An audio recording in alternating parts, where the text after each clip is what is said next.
Gentlemen, may I have your attention, please? The show starts in 10, 9, 8, 7, 6, 5, 4, 3, 2, 1. Go. The following is a world-class Bullshitters exclusive. World-class Bullshitters, the epitome of pop culture. I'm your host, Jeff Hicks, and with me tonight is the one, the only, Dion Green. Baby, boys and girls, children of all ages, if there's one phrase, one thing, one beautiful description you can give of me, the one, the only Dion Green, bigger, blacker, faster, Dion. Go to the theater and see the Marvels in theaters right now. Woo! I just saw that commercial in my head. Bigger, blacker, faster, Dion Green. Folks in the chat, if you're going to refer to Dion from now on, it's not hi Dion or hey dude, it's bigger, blacker, faster, Dion Green. It's all one name. So you got to refer to him as that. I'm going to try to do it the entire night myself. Now, I don't hold anyone up to that same high standard, but this man usually exceeds all standards placed on him. Say hello to Big Red Nick Utam. Oh God, glad to be here. Glad to be here right before the fucking holidays. Jesus, it's good to have all my friends here before everything goes to shit on Thanksgiving. So it's nice.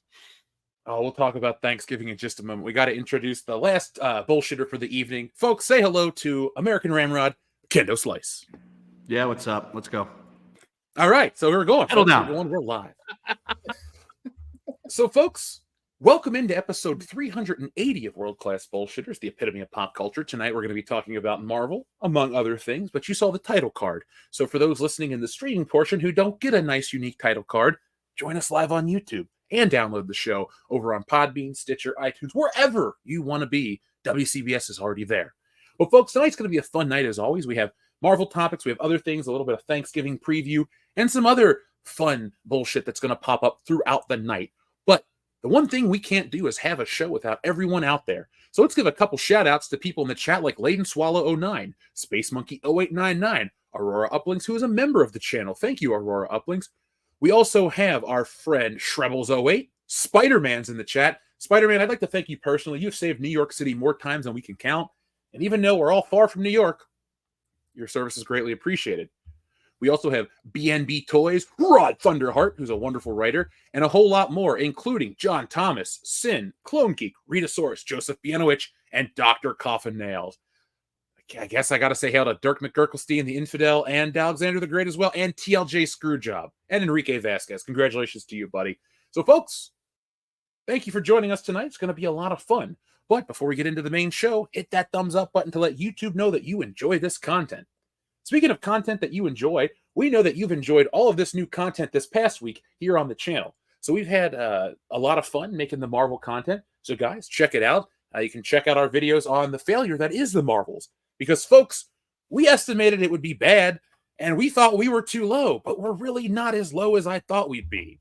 So guys, on the WCBS Marvel's box office guesstimation, Nick, you guessed 45 million, Kendo 52 million, Dion 30 million, and I, Jeff, guessed 35 million.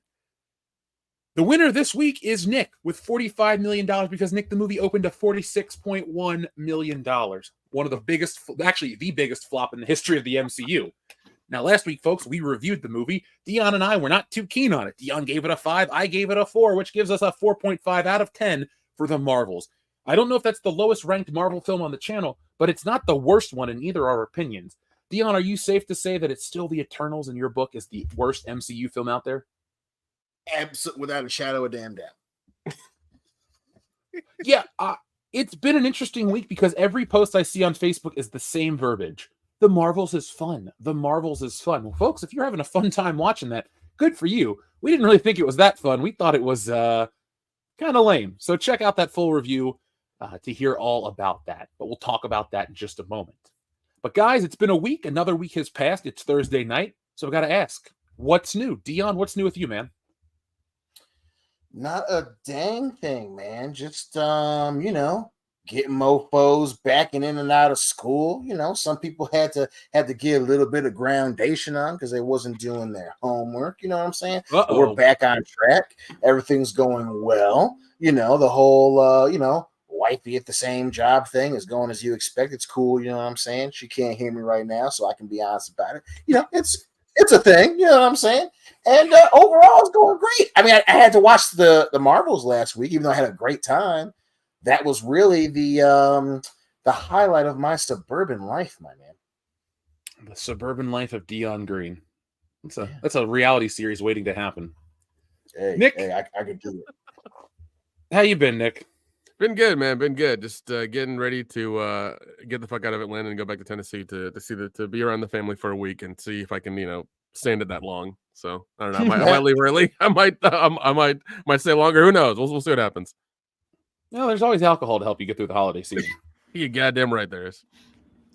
Kendo, you got some traveling to do. Are you going to have some alcohol to help you get through the holiday season?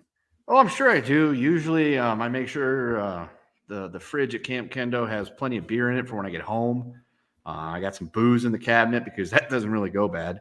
That way, depending on whenever I get home, whether it's if I leave, the land of entrapment at 3:00 in the morning and decide to do the whole 17 hours in one go like I've done before, because once you start running, you don't stop running, and you don't stop running. And get home at like 9:00 at night, I got some booze to kick back with if after 17 hours of driving, or if I decide, hey, I'm going to stop somewhere in southwestern Missouri and see what the rednecks look like, and get home early Sunday morning, I've got a little snort I can have as a pick me up. Be like, all right, cool. Let's go get some meat to throw on the grill and fucking make sure this couch didn't get stolen while I was gone, and hold it down so it doesn't go anywhere for the next week. Well, folks, as you can tell, we're all getting ready for Thanksgiving, and Thanksgiving is the one holiday of the year that WCBS doesn't really do a show, because how many times does Christmas land on Thursdays? Not as often as you'd think. So, folks, obviously, there will be no show next week. But, quick channel update. There'll be a toy video on Saturday, so be on the lookout for that. Also on Saturday, I'm taking a road trip to go out of town for some Ollie's hunting, so be on the lookout for that video next week. I usually space them out every other week, but you'll be at home for Thanksgiving. You'll have time with the family. And as Nick and Kendo and Dion and I all know, there's a limit to family, how much you can tolerate. So WCBS will be here to give you a nice distraction in the form of another wonderful toy video. So that'll be this Saturday and next Saturday. And I don't know, if things are crazy and maybe the atmosphere is right, you might get a live stream for me on Black Friday while I'm out hunting for shit I don't really need. Whoa, African American Friday. African American Friday. We've been over this. Yeah, come on, man. Come on, man. 2023 I can say it any way I want, okay? Hey, he can say it with the other one. That'd be a little bit more harsh, you know what I mean? only on Rumble. Only on Rumble. Okay, come. We can't do it. That's for Rumble. Can't do it here. Can't do it here. And that color of the day, that color of the week is only for Tuesdays. So, Dion, we'll talk about Tuesday later. I got that reference. I mean, yeah. There's a movie about magical black people that's coming out from a studio, so that's a thing. Yeah, it looks like a movie that's already happened before. Wait, oh my god! I typed in magical, and literally the first thing that popped up was magical Negro. That's the one. That's the one. I thought it was a joke, but it's real. Yeah, apparently it's a trope too. The magical Negro trope in literature and film from New York University. Yeah. Sorry, there is literally a Wikipedia page titled "The List of Magical Negro Occurrences in Fiction."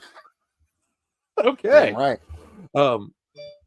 I guess there's one in Star Trek: The Next Generation, Dion. Yeah, it's Whoopi Goldberg. Yes, Whoopi Goldberg. Oh wait, yeah. Oh yeah, shit! I didn't realize that's the character's name. Yeah. Guinan. Yep. Oh well, folks, it's not that kind of show tonight. We're here to talk about. There's also one in The Shining as well. Oh yep, yeah, he's the one Scatman who Crothers, right? Axe to the chest. Yeah, yeah. According to this, Morpheus from The Matrix is one, as well as the Oracle. Oh Eddie Murphy and Oracle Holy Man. for sure. Morpheus one. That's a bit of a stretch. Oh, Lamar, you better not be motherfucking heard. Oh man, so Dion, maybe we'll turn not Dion, all of us. Maybe we'll turn this into some Patreon content. Anyway, The Ballad of the Magical Negro. Oh, that reminds me. I thought of a couple of really good Patreon contents earlier today. I can run them by you off air, or if you want to, we can talk about it right now because one of them involves us possibly looking stupid on air. I mean, I think the audience is down for that. What's up? So there's this like little quiz website called Sporkle, and I used to do it all the time with the last bunch of kids I dealt with before I moved out here to the land of entrapment, and we had fun with it. Then I completely forgot all about the fucking thing because for whatever reason it was blocked on our servers the last couple of years since I moved out here. And then I got an email notifications like, here's your 8-year anniversary badge from Sporkle. I'm like, oh, I forgot about fucking Sporkle. Now it's unblocked and it works. So there's like all these really good ones like WWE. Like the one I did today, it was like longest matches at SummerSlam. And it gave you all the years and you had to figure out all the people that were involved in it. I'm like, that would be good content because we could like be sitting here with one of those and have it on the screen, make like a video thing for Patreon where we try to answer it in the time limit and whatever. Because there are times where I'll find myself yelling at the computer, being like, what the fuck you mean? That guy totally did that. Oh, wait, no, I'm wrong. I'm 100% invested. Can I add one caveat? Could we do that? But can we add a drinking rule to where we have to like, I don't know, get drunker and try to answer these questions? Because I have a feeling alcohol is going to make us better at first, and then it's going to fall apart. Does a pig's pussy shit in the woods and bed its hedges? Yes. Is it a Monday night quarterback? Let's do this thing. Oh, well, I'm down, folks. Be on the lookout for the WCBS trivia game. Trivia is a lot of fun. So we'll see which bullshitter is the best at the pub quiz. Is that what we're going to call it? WCBS pub quiz? Sure. We can call it that. That works. There we go. So, folks, patreon.com/worldclassbs. It's going to be a lot of fun in the new year. Now, one last thing, folks, before we jump into some Marvel's discussions, including the Madam Web trailer, which I don't know what the hell I watched. Seriously, just long story short, folks, go to stealingsolo.com. Today's episode is brought to you by the book. It features a group of disgruntled Star Wars fans that kidnap Harrison Ford and force him to remake Star Wars in their basement. It's laugh out loud funny. It's been called the best Star Wars parody since Spaceballs, and it can be yours. Folks, we have a limited supply left. If you want to get something awesome for the holiday season, something unique, something for a Star Wars fan, a comic book fan, somebody who likes comedy or just good entertainment, well, Stealing Solo is the book for you. You can't get it in stores. You can only get it from me, the creator of the book. So go to stealingsolo.com, get yourselves a copy. This Saturday, I will be making a new commercial for the book, which features a new announcement, and you can get your hands on the old Fandom Menace editions for a nice discounted holiday price. So be on the lookout. Only available at stealingsolo.com. Nick, you know what I'm doing because we already talked about that. Oh, yeah, man. Definitely. Now, before we jump into the Marvels, should we give the Keely Chow, thank you very much. We appreciate you. Should we give the audience our new Mark Ruffalo button for the night? God, yes. Absolutely. Now, this isn't the only Mark Ruffalo button we'll have in the future, but I thought this one was perfect because it encapsulates my feelings on the man right here. Yeah, Mark Ruffalo. That's him. That guy. God damn, he looks like he should be in a special ed room. Hey, that fits Yeah. perfectly. It does. It does. Maybe that's what we should start calling. Let's call him Special Mark. He's special. Special Mark? He's special. Is he magical too? Yes. Mark, Special Mark, the magical Ruffalo. So we have Special Mark and Simple Zach. We have a lot of good friends of the channel. Oh God. Yeah, right. Somebody needs to make that fucking account. Special Mark. That would, Folks, that would be great. if you're up for it, get on the X, formerly known as the Twatter, and create yourself a Special Mark account, and just go out of your way to just tweet Mark Ruffalo. Just channel the Matt Damon character from Team America. You'll know what to do.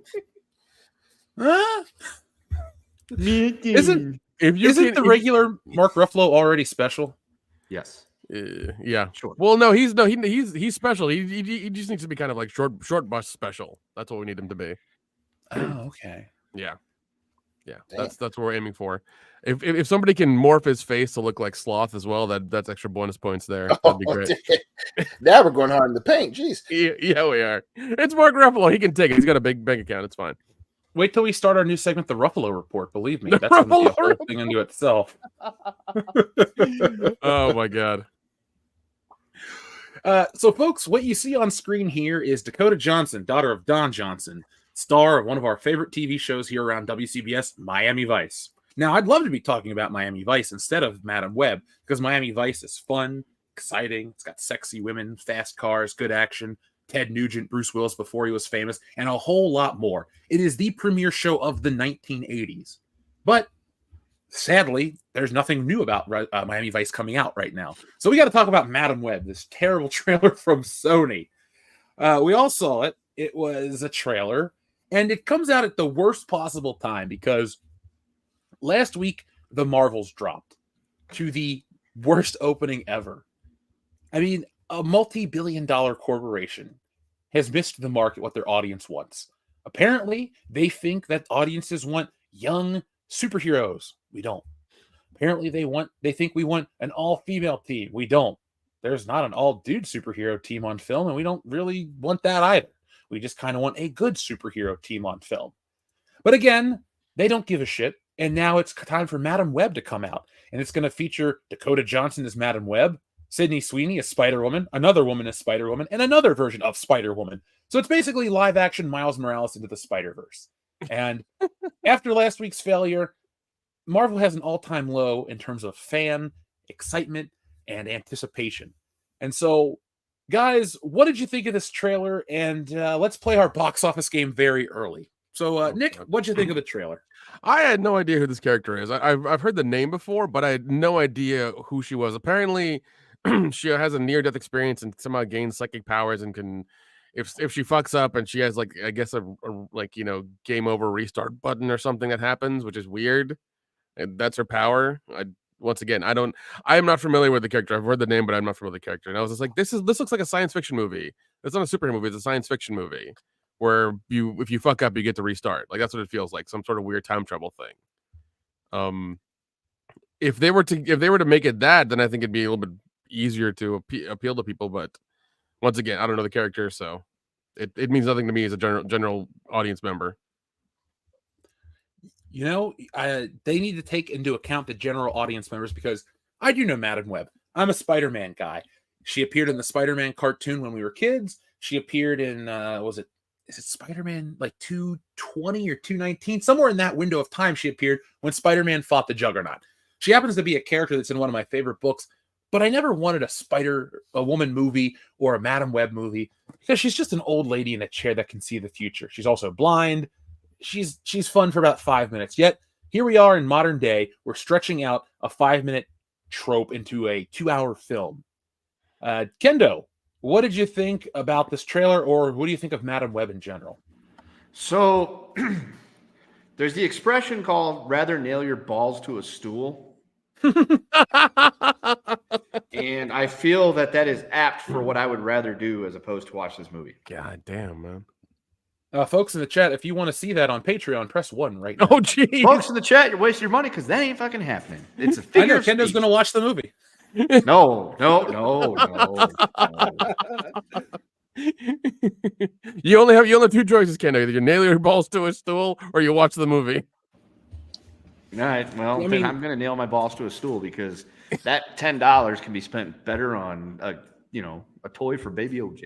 There you go. And we're not having any more. So, if I wreck my balls, so what? So basically, you're starting the show "Ow My Balls" a little earlier than Idiocracy. Okay, cool. I could be that guy. I could fucking fall off the top of a building and land on a pole and bounce up and down off of it, and kind of like Shawn Michaels on the top rope. I'm not going to. But good. I don't want you to. I am not that stupid, and I'm fairly certain my health insurance, while good, that will not cover it. So that's not happening. Dion, what did you think of the Madam Web trailer? Dion, no está aquí. He just joined back in. I thought it was. There he is. Can you hear me? Perfect. Yeah. Oh, am I still sound good? Mm-hmm. Sweet. I thought it was hilarious. I thought it was on the same damn page as the Batwoman trailer that came out the CW show. It was ridiculous. It, and obviously for clarification, this is a Sony production. It looks on par with the shitty Marvel brand that Sony's been perpetuating, cash grab. The fact that they didn't even have the common courtesy to make a good trailer, and that's before we even get to casting Dakota Johnson.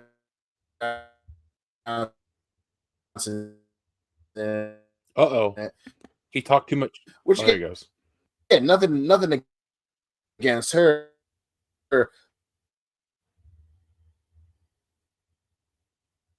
If I wasn't so upset, I don't even know how to verbalize it. I am upset, but you just gotta laugh at it. You just have to. It looks so awful. I thought it was a joke when I first saw it. I had to watch it twice. I have seen the trailer multiple times, not by choice. I saw it first when it dropped. I was like, all right, we'll talk about this on the show. People care. But then I've been watching some YouTube content, or listening to it, I should say, and it keeps popping up as an ad. So I've heard the trailer about 10 times in the first, what has it been, like 36 hours since the trailer dropped? It ain't by choice. It's being forced upon me. I gotta say, I'm getting Morbius vibes from this trailer. I'm expecting 100% level. And remember, we got Kraven the Hunter too. This Spider-Man villain universe that Sony is trying to build is not really that much in demand by the audience. This is one of those things of, it's the Jurassic Park. Just because you can doesn't mean you should. And I don't think we need more spin-offs and side characters of a branded IP. What we need are strong films that are going to get people into theaters. Because what happens is, you make the merchandise that doesn't sell. You get people fighting online about this shit. And now people don't go see these movies. Before, there could have been an argument for, well, they're talking about it, which means it's popular, which means there's buzz, and they're going to go support the film. Not today. That shit is not happening. Sorry to pull my inner stone cold. I try not to go too far into Texas, but I have to right now. I loved it. This is not going to work for them. This is going to be another massive flop. Now, remember, this isn't a $200 million picture like the Marvels. This isn't going to be, this is not going to break Sony's bank. They make money from the PlayStation and other films like,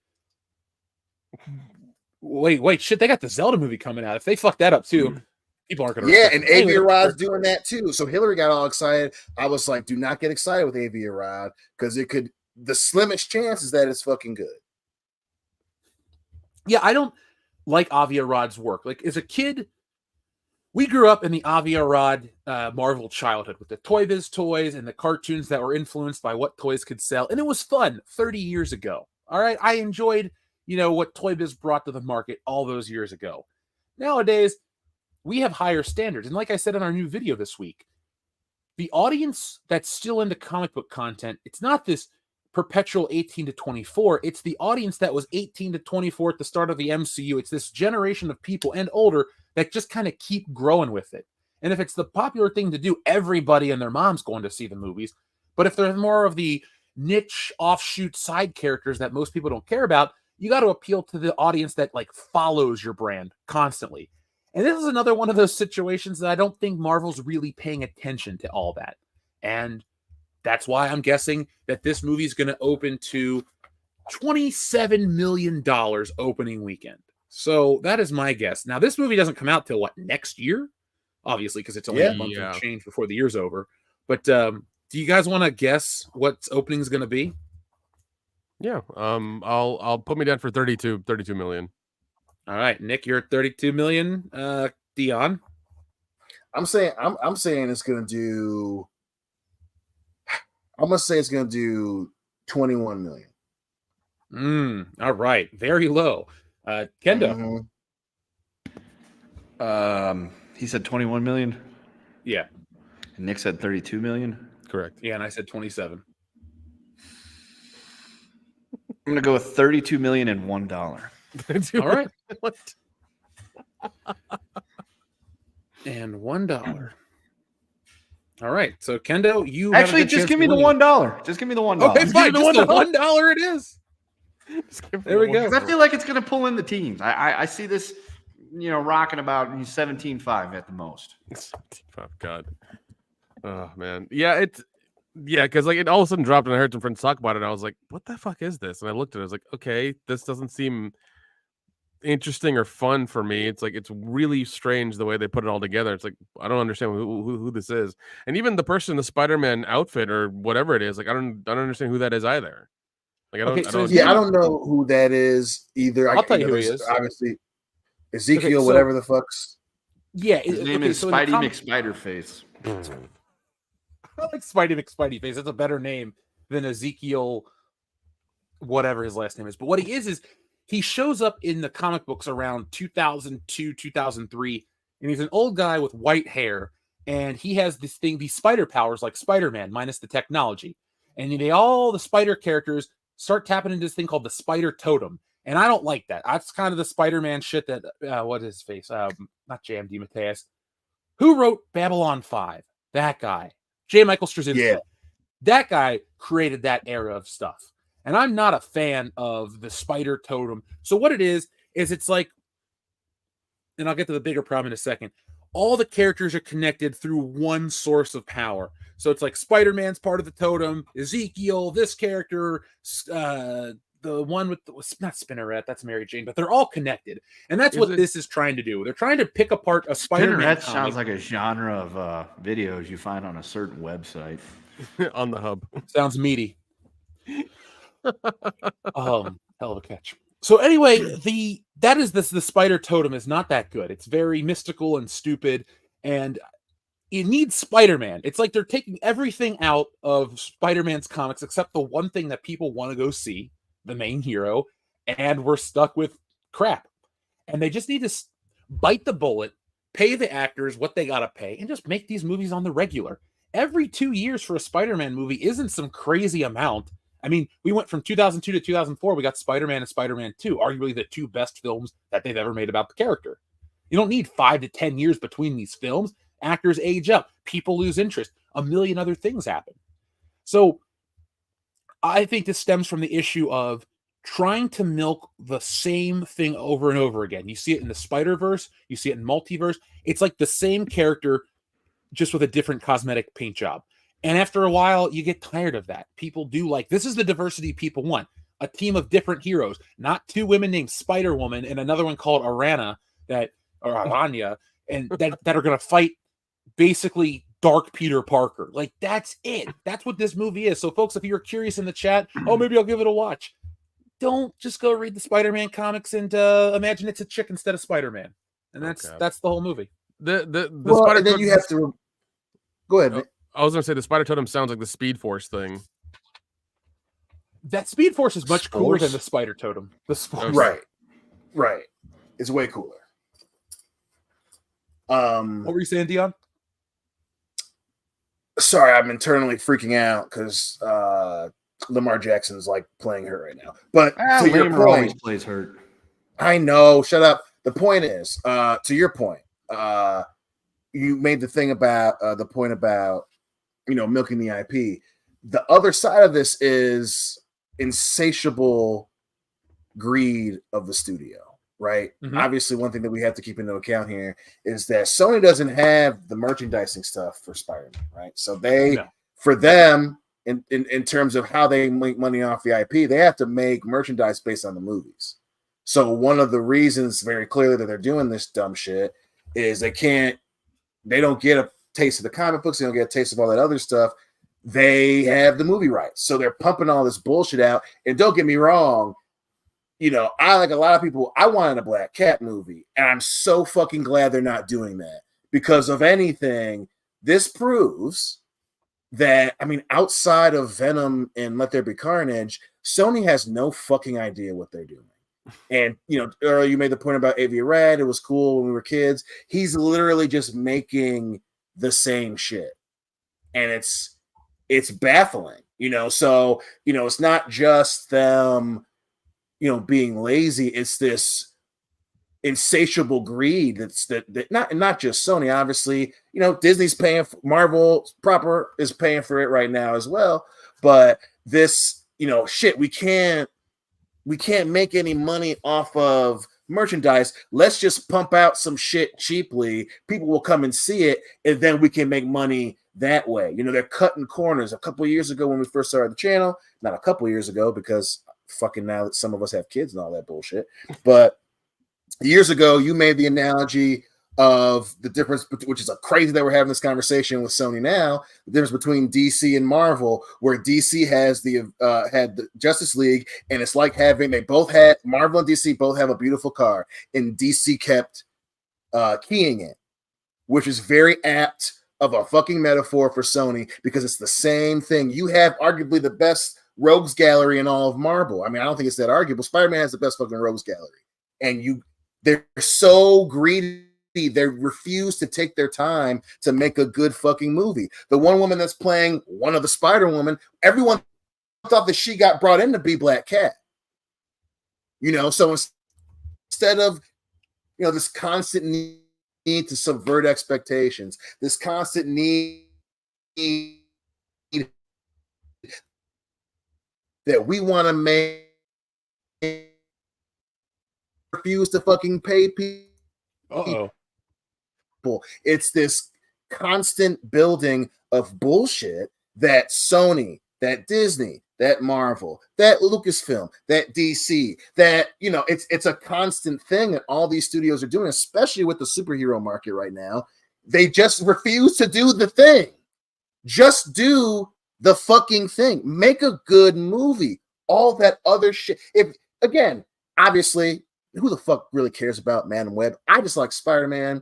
And apparently this is it's like from a different timeline before she becomes old or some shit. So I get it. Like, I love Spider-Man. The totem thing isn't exactly the cool thing, but I'm one of those fans that, there's a lot of Spider-Man that I really enjoy.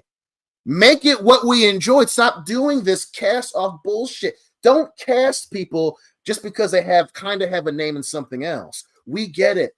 You want women to watch your movies. I do too. It's fucking cool. I get it. Women aren't fucking idiots. They're not going to watch a movie based on the trailer having some indie sounding fucking song in it. They're not going to watch Madam Web because Dakota Johnson, who was kind of popular from a shitty fetish movie from 7 years ago, was in it. They're not going to watch the fucking movie because you have Adam Scott, who is really funny, randomly in it with his hair wet again, welcome to the land of the living, with dialogue that people don't talk like that.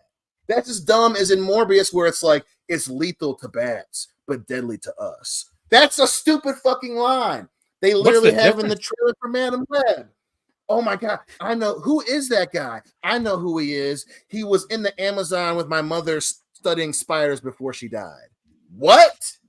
You put that in the trailer? Look at me. Hold on. Look at me. Look at me. Look at me. Look at me. Look at me. Look at me. You put it in the trailer? What? How much money do you make? Oh, she was in the Amazon with my mom. That's stupid. That's stupid. Dude, Deion's getting so angry he's ripping out of his shirt. Yeah, I know. Calm down there, Hulk. I can't help. They won't like him when he's angry. This is why I get so upset, because it's like, you get paid for this. If you just do the thing, I will give you. It's a transactional relationship. You give Spider-Man fans what they want, and of all the fan bases, they all read Spider-Man. They'll give you their money. Yeah, and that's what you came up with. That's insane, dude. That is utterly insane. I think 2024 has shown us that trying to integrate all audiences into geek culture, comic books, or Star Wars, or any of that was not the best idea, because the Marvels didn't make much money. But what made a shitload of money was, good touchdown, Barbie and Taylor Swift. Now, I'm not a fan of either of those things, but millions of women went to go see those movies. Everyone has to remember that, and I don't mean our audience, because our audience is much smarter than your average Hollywood exec, because we don't have our heads up our asses. What it is, though, is you got people out in Hollywood that think we need everything to be a 4-quadrant film because they're so goddamn expensive. Maybe you could take the route like they did in the 90s, where there are the mindless action films, the more thoughtful films. And you know what? Dudes are watching the mindless action films. You think when they made a Steven Seagal picture, they put, well, besides putting any effort into the film, you think they were worried about how many women were going to watch a Steven Seagal film? Really? Do you think James Cameron made something that appealed to everybody? He didn't have to pander. These movies pander.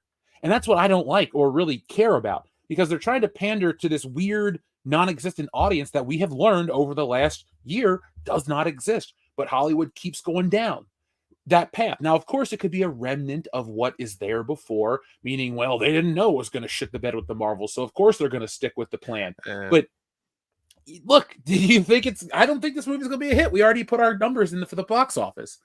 But,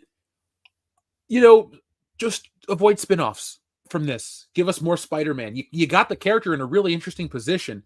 If you do too many of these shitty movies, people aren't going to take the risk of putting out a Spider-Man flick, because they're going to go, well, the last 10 in this universe failed, because audiences are going to go, I'm burnt out on this crap. There's so much you can do with a brand before a brand loses its value. And it's like a pair of pants. You stretch them out too far, ask the Hulk, they don't shrink back. And that's what's happening. These things are all stretched out, and now we're kind of fucked. Yeah. Well, I think we're running into the DC problem as well, where like you're going to confuse the general audience, where they had like 3 Batman movies like coming out or whatever they were, and like people were just like, okay, like we have the joke, we have like this artsy Joker, we have Sparkles Batman over here and stuff like that. It's like where is this going? What's happening here? And it's just like they keep making things because they can make things, and there's no connective tissue, there's no connections, no nothing. And it's just terrible. And that seems to be what Sony's doing now. They're trying to, like, I guess, use whatever little they have from the IP and try to make stuff for Spider-Man cheaply and quickly, and just be like, oh yeah, this is Spider-Man, you'll love it. It's just watch it. It'll be good. It'll be great. It's adding to the story. It's awesome. It's cool. Just watch it. No, you're just throwing money away. You're just burning money in a fucking trash can with this movie. Nobody's gonna watch it. Nobody's gonna watch what is it, the other one, the Hunter one or whatever it is. Kraven the Hunter. Yeah, nobody's gonna watch that either, and it's just the other thing too is you're pissing it away. Yeah, well, not just pissing it away, like it's a weird thing, right? So when one movie does really well, especially when it had the odds stacked against it, movie studios, instead of learning what you're supposed to learn from that, they want to cut corners. So like, to your earlier point, right? Like this whole weird sanitary generic superhero thing that they want to do, they did it before. They did it in the end of the fucking 90s with Batman and Robin, and it fucked the IP up so bad that we had to wait for Batman Begins, which, don't get me wrong, was awesome, but it almost killed the whole fucking IP, and no one wanted to be Batman because of how poorly it went. And then you fast forward, and they're literally, we're going to do the same thing like that. Like it felt like watching the first trailer for fucking Batman and Robin with the goofy fucking suits, the over dramatic bullshit, and the fucking angled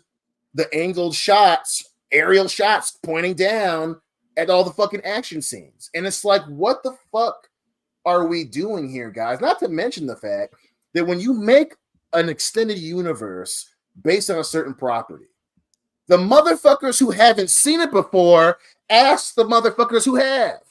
And if the word gets around that that's bad, the people you're aiming at aren't going to go and fucking see it. Like, and we say this all the time with Twitter.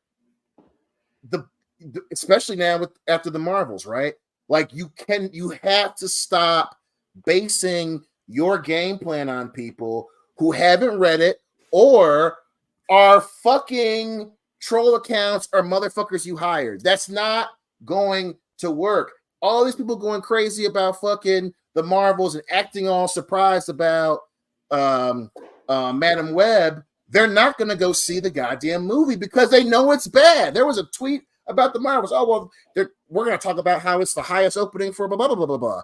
The movie's going to lose money.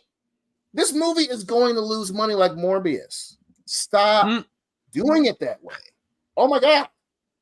Yeah, and it's terrible to see because like at the beginning of the year, I don't know about you guys, but me and Jeff were going to the movie theater like every week, watching stuff, and it was good. We had some faith in and stuff coming out, and then just fucking dropped off. and it's bad because like there's nothing. It seems like there's nothing to watch anymore, and it's shitty. You know, like they just keep making terrible decisions and terrible stuff that nobody cares about and nobody wants to watch. And it's like, I want to go back to theaters and enjoy myself now, man. It's like, it's hard to do that. It's hard to find something that's you don't want to invest your time and money and effort into something new that you don't know about because it might be shitty and you're going to waste time and money and effort. You know, you want to you almost want to go. You just want to stay home and watch a 4K release of fucking Halloween and just be happy. You know, fuck yeah, you do. And Nick, that's a well said point, because at the end of the day, you can't get the time back that you put into these things. People go, "Oh, it's just a movie. It's just this. It's just that." Yeah, but that's just wasted time. And people don't really want to waste their time. They want to be entertained, and you don't want to have, crap. And that's what a lot of these IP-based things are. And dude, we went and saw a lot of fun movies this year, up until about Guardians of the Galaxy. Then you had Oppenheimer, which I enjoyed personally. And I did. I loved it. Yeah. I did. Did you hear what Nolan said about it? It's going straight to disc instead of streaming, right? Yeah, and he's like, make sure you buy it so the streaming services don't get a hold of it and mess it up. Yeah, man. I'm all about that. Admittedly, I won't pay $35 for a disc. I'm just not. That's everything has its own value. And to me, a movie lives in the price. A home video is the $10 to $20 range. Now, box sets, special editions, I don't have a limit for that. It's like Twilight Zone. I'll get that. Anniversary collections. I'm not really cheap about those things. But, I'm all about that physical media. I've picked up 4 movies already, and Black Friday is not even here yet. So I'm all about that. And, I like what Nolan's about. I like what he talks, or I like the things he brings to the table. Because a lot of filmmakers, are pushing for this future that I don't really want to be a part of.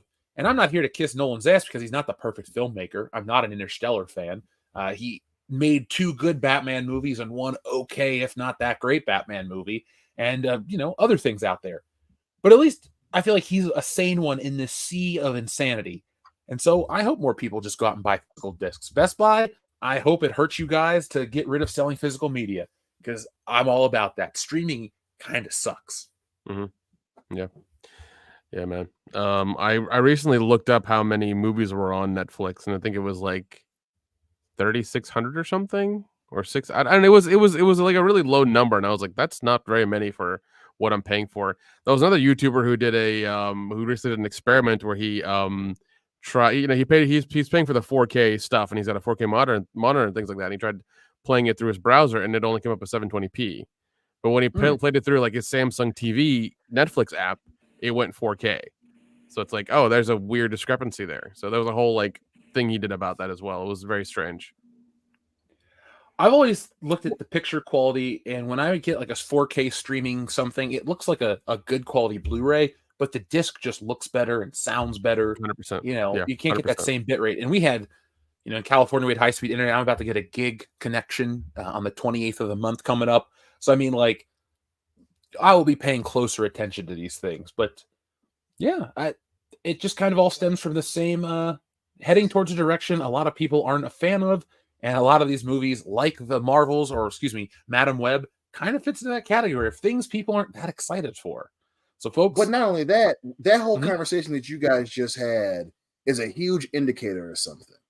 It's an indicator that they fucking know that, right? So, word around the campfire is, people in Hollywood aren't happy with Chris Nolan right now, right? Because he's pushing the physical media, and he's putting movies on 70 millimeter and filming them in IMAX. That's not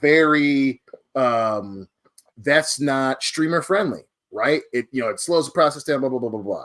So that's one reason why he's doing what he's doing. So for him to say that, and I doubt that it's just Christopher Nolan who thinks that way, but how many other filmmakers and people behind the scenes see it going a certain way and don't want to be a part of it? I mean, obviously you have all the shit going on, with the strikes and everything. You had movie studios dangling bullshit contracts to actors, writers, and visual effects people, right? Because they believe that the future is going to be very quick, very easy, and they can roll it into $1 billion. So, you have people online who have their own fucking shows, who talk shit with their friends every Thursdays. having a whole conversation about, well, I don't want to do this, blah, blah, blah, blah, blah, blah.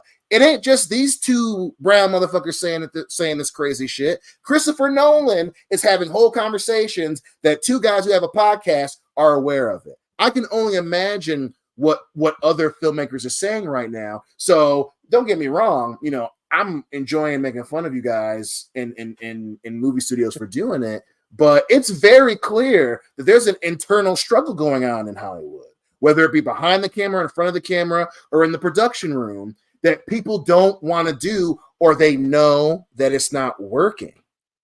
I mean, 2 years ago, what's his name from Disney was talking about how, well, you know, being in the political sphere, you know, where you alienate your core fan base, and they were gonna, that was apparently the harbinger of change going on that we've been talking about for years. So, you know, to your guys' conversation, they know that.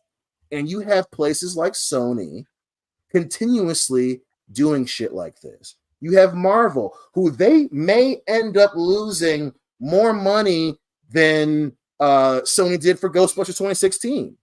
You know, they're losing tens of millions of dollars on these apparently these pump and dump movie schemes. And you have motherfuckers like Christopher Nolan saying, hey, buy this shit up so streamers don't mess with it. That's crazy in 2023. Yeah. That's insane. And but their response to it, oh, he was in the Amazon with my mom looking at spiders before she dies. That's fucking crazy. Like, what do we have to do? What, you know, and again, to everybody on Twitter, you know, you can kiss my whole black ass, but if you guys were right, the Marvels would be breaking records. It's not. If you guys were right, just it's just not the ones they all thought. If you guys were right, Madam Web would be breaking the fucking internet, but it's not. And it's just, you know that people in Hollywood know this shit is going on. And you're gonna see, I mean, obviously, you know, shit like Christopher Nolan and all this stuff, and obviously franchises like John Wick, they know what's going on. And they are battling it out, bro. They are battling it the fuck out. And obviously with the fallout from this week, not just with the Marvels, but with Madam Web, it's gonna be fucking the Wild West, because you're gonna have people who want to push this narrative of this is where the movies are gonna be. We're gonna cheat everybody left and right and make bullshit movies that check all the boxes, and people are gonna give us $1 billion. And you have the people that are like, hey, don't buy that shit. I'm filming this on IMAX. Come watch my shit. And it's gonna be a put up or shut up next couple of years, baby. It's ridiculous, man. It is ridiculous. Yeah, it's interesting. I mean, especially with what is it? Yeah, Walmart, Target, and Best Buy, I think, are taking out physical media. I don't know if Walmart's keeping theirs or not. I think they're still up in the air about it. Nope. But I know one of my friends has a subscription through a site called Vinegar Syndrome, where they do a lot of restoration stuff for older movies. I think it's like $100 a year, $200 a year, and you get all the movies that they release throughout the year. Like all the wild shit that came out in the 60s and 70s and whatever they want to restore, you get in the mail all the time.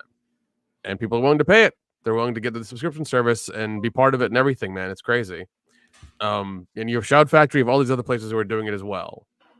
And you know, they're still around. They're still doing physical media, so it must be working somehow. Yeah, Walmart's pulling physical games next year. They'll still have a selection of Divids and Blu-rays, but for the most part, they're getting rid of all games and everything. But I don't know if Target is or not. I didn't see Target, but I do know. And I told you guys about the wonderful Christmas gift you can get at Target, but we'll talk about that later. Yeah, man. No, because I went to my Target here recently and I didn't find there was there was only one small little section of discs, and it was all jumbled up between 4K and DVD and Blu-ray, and I was like, this is weird. So I don't know. I may just have to start ordering them from Amazon or wherever else I can find them. So yeah, I'm all about that physical life, and right now they got crazy sales. I mean, $10 4K discs. I hope this isn't like that last pressing. It's like, oh yeah, now we're done. They only sell for $10 and now we're done type of thing. There's just something that you lose when you don't pick up the video. Like I don't get why people like studios don't want to do it, because I can't imagine it's that expensive to press a disc. I know the shipping and the other stuff ain't that cheap, but I mean, you have That's a piece of merchandise. They want to sell you 1,000,001 action figures. The home video is like the final piece of merchandise. You see the movie over the summer, you get the t-shirts, you get the toys, you get the popcorn bucket, and then around Christmas you get the movie, and that's kind of the whole ecosystem. Yeah. I don't really think about things on streaming. Like Super Mario's been on streaming for months. I haven't watched it yet. I got it on disc. Now I'll actually watch it. I don't like the future we're headed to. It's a good movie. Yeah, I've got it on disc, but I've also got it. One day we had nothing else going on. She fell asleep early, so I turned on the Mario movie, and this was my first proud dad. Well, not my first, but it was a proud dad moment. That kid, 17, 18 months old, whatever the fuck he is now, he sat there. He didn't say a peep. He didn't try to play with toys. He didn't do anything. He watched that Mario movie locked in from beginning to end. The only time that he kind of got away from it is the part where they're fixing the people's bathroom and the dog comes in. He doesn't like dogs. So he kind of like pulled back a little bit and was like scooching over towards me. But then once the dog was off the screen, I've never seen he'll like watch his little cartoons and stuff and walk around doing shit. He, for an hour and a half, was like locked into this movie. And that made me so happy. And then I'm like, it was a fluke. A couple days later, turned it on again. What did he do? Stopped everything, sat there and watched the Mario movie. I'm like, this kid is, I knew it. I knew he was my kid. I didn't even need the DNA test. So baby OJ has a bright future, and I cannot wait till he turns 5 and I buy him a Nintendo. Nice. That's a good age to introduce a kid to a Nintendo. It's when I got my first one. It's a proud family tradition. Okay, so it's happened once, but I'm going to make it a family tradition. Fuck yeah, you are. Get one for Christmas. What the hell when he be 5? He was born, last year? So he's it's Christmas 2027. He will get, is that 5? Fuck it. Whatever it is, he's going to get a Nintendo. Because I'm the cool dad. And if any kid tries to fuck with a Nintendo, I'll whoop that kid's ass. Yeah. And then say the Puerto Rican guy did it. Isn't that your name in the Facebook group anyway? Is it? I don't know. in our message group, it is. Yeah. I'm about to say you're the. Am I the some Puerto Rican guy? Yeah. You are. Yep. Oh well. It was some Dominican guy. There we go. Oh yeah, I am the some Puerto Rican guy. Well, there you go. That's fine. Like, it wasn't me. It was some Dominican guy. Enrique Vasquez. Real quick, he said Switch 2. If Nintendo calls it the Switch 2, it needs to be the Nintendo Switch 2 Electric Boogaloo. Will Mario Breakdance? Yes, the Mario Breakdances, and that will sell 1.1 billion copies opening weekend or whatever it was. I don't know. I kind of want to get one of those stream decks or whatever and see how those work out. Oh, the Steam Deck? Yeah, the Steam Deck. Sorry, the Steam Deck. Yeah. Somebody else has anotg handheld that looks a little better than the. I think it's the Republic of Gaming one. Oh yeah, the Asus. Yeah, the Asus ROG. Yeah. Because that one uses Windows. The other one uses the Steam whatever, and it's really hard to run Windows on it. There's a lot of crashing. A lot of people complain about that, and they're equally powerful, if not the Asus one is slightly better. So, if Nintendo was smart, what they would do is they would just buy up whatever you can from one of these companies, rebrand it the Switch 2, and have a super powerful Nintendo system. That could be a really easy fix. Oh, yeah. Because that's my biggest complaint with the Switch. It's like, it's a great system. It has a lot of great Nintendo games. I kind of sometimes want to play many games on one system. And Nintendo, it's like, oh, you can get Mortal Kombat on Xbox, PlayStation, and PC, and it looks amazing. Or you can get it on the Switch, and it looks like it's on the Nintendo 64. And it's like, I love the N64, but I also loved it 25 years ago, not in 2023. So that was my rantings about the Nintendo. Join us next time, folks, when they announce the system. If these guys, if we're happy with it, I'm gonna go with we'll all probably get one at some point. Yeah, because it looks. Yeah, I've researched it a little bit. It does look interesting. So I don't know. I'll figure it out. That's the one thing I'm going to do over the Thanksgiving break is do some gaming. I'm looking forward to. I'm in the middle of like a week. What are you playing? Fuck. Well, I'm taking the Switch back to Camp Kendo with me, and I have a list of things I need to do while I'm there. Most of that list was not created by myself. My list was great. It was, hang out with Brandon, go to the comic book shop, play video games, do fuck all. Then my list got expanded by a bunch of things that need to be done. I did not write those, so I'm going to put that writer in there now. I have no desire to go home and do anything, but apparently I have to, because why can I have vacation? So I'm going to do that. I got some grad school work I'm going to try to knock out too in the evenings while I'm sitting around watching Me TV and relaxing and hanging out. But I'm going to get deeper into Super Mario Wonder. I've only scratched the surface on that. If I can find a physical copy of Red Dead with the Undead Nightmare, I will buy that game again for the third time just to play it on the Switch, because I bought it, I played it on the 360, 100%ed both of those, whatever. Got it again for the Xbox, but then I just never sat down and really played it. So I'm like, if I do it on the Switch and I'm back in Camp Kendo where there's peace and quiet and I don't have to fucking hear any bitching, I should be able to get deep into that game and have a good time with it. Well, there you go. Nice. Dion, are you still playing Call of Duty? Not yet. I didn't get Modern Warfare 3. I'm thinking about doing that. But yeah, so I can get back into it and see what's up, man. Try to get back on the saddle in terms of my first person shooters. Your ass needs to get yourself a PS5. Yeah, I mean, obviously that's on the docket. I just gotta fucking stop being lazy with my with shit. But yeah, no, absolutely. That's definitely You're on the the only docket. man in America that's too lazy to go out and buy a PS5. It's not like you could get on. Dude, 2023, I've just been not that guy. You know what I'm saying? So, here's the 2020. Sounds like a 2024 problem to me. There you go. Why do today what you can do tomorrow? Exactly. Beyond Green. Damn right. Oh, I know that was a long roundabout way to close out the Madam Web. Anything else you guys want to say about the Madam Web? I don't. I'm tapped out. No, because it's going to be stupid and a failure. Yep. We'll see if they have a Sonic moment where they released that first trailer and it was a terrible version of Sonic. I definitely going to change the whole movie, but yeah, I'm at least excited to see what the reaction is going to be. I'm super excited because Well, I mean, you know the reaction right now, because when the trailer came out, everyone's like, "What? It came out?" That's the reaction. Listen, but it looks so bad, especially after you've got all this other shit going on. DC's getting investigated for fucking canceling movies for tax breaks and shit. So, Listen, man, I would assume that Sony, they understand that the situation that they're in, even though nobody fucking knew about it, and it's a character no one cares about. You can't have a low-level character and it be complete shit movie. So I think Sony's gonna go into panic mode and they're gonna try to come up with something to fix this shit real fast. Now, before we talk any more about Marvel or anything else, let's take a quick break and read the word of the day from Shrebbles08, who says the word of the day is Karen.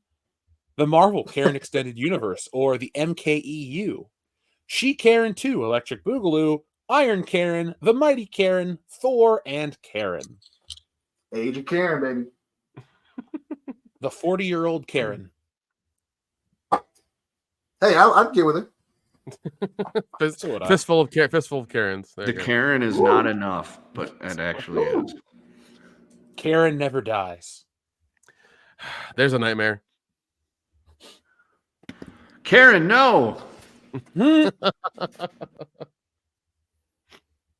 good, the bad, and the Karen. Karen at the edge of the sun. Tears of the Karen. Black Karen. Full Metal Karen. Full Metal Karen. I think there's a movie called Black Karen, actually. The Karenator. Ooh, we gonna have to watch that with a drunk commentary, boys. Yeah. February's coming up. Wait, isn't that Black Panther 3? Yeah, it's about his No. sister. You're thinking of the Barbie movie again. You're thinking of the Barbie movie. Oh, that's right. You're right. Yeah. Thanks, man. Yeah. So, look, I know none of us ever grew up with playing with those toys, but you know how they have like a black version? It's called Barbie. They should just do a remake of the Barbie movie with all black. My sister characters had and one of just those. redo it. There you go. She had Black Barbie. Is it like Black Beauty? Listen. No. Here's what they need to do. They need to remake Barbie with Indian women and have this have it be 3 hours with dancing and songs. You That's what joke. you need. That's what you joke. You joke. That's what you need. You want to make $1 Little billion taste again? of that shotgun. Go that route. Nick, you should Nick's watch over the here Marvels. There's a smoking. Bollywood Do it. dance number in that. Oh, go fuck yourself. I'm not joking. Jesus. There is though. Was what's his name in it? Kendall's favorite actor? Was he in it? No, it was a Korean dude. The Korean dude. Yeah, I'm okay. God with damn it, Korean. Hollywood. That's the wrong shade. The wrong shade. Okay. They come don't on. care. They heard. Let's see. It's in Asia, so we need an Asian actor, and they were just like, where can we find Asians? Indians don't count. They're not Asian, because that's how those people think. Well, Nick, True. if you really want to laugh about the irony of the whole situation, especially in the Marvels, immediately after they show that, the air gets sucked out of the room. Literally, the atmosphere gets sucked out. So it's fucking hilarious. Yep. And Wow, that is not a joke. Like, Jay, you saw the fucking movie, man. That's not me Sadly. being an asshole. That's literally the movie. Yep. It's like the worst part of space, or it's the best part of Spaceballs brought to a terrible movie. Yep. Jeez. So, folks, have fun with your Karen titles. We have The Legend of Karen. We have Oh my God. Kentucky Fried Karen. I think Cosmic Vader kind of won it. If you look in the chat, that's fucking good.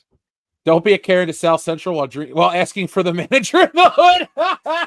God Winner! damn it, We man. have a winner. God damn it. That's good. There is no topping right that there. one. That is it.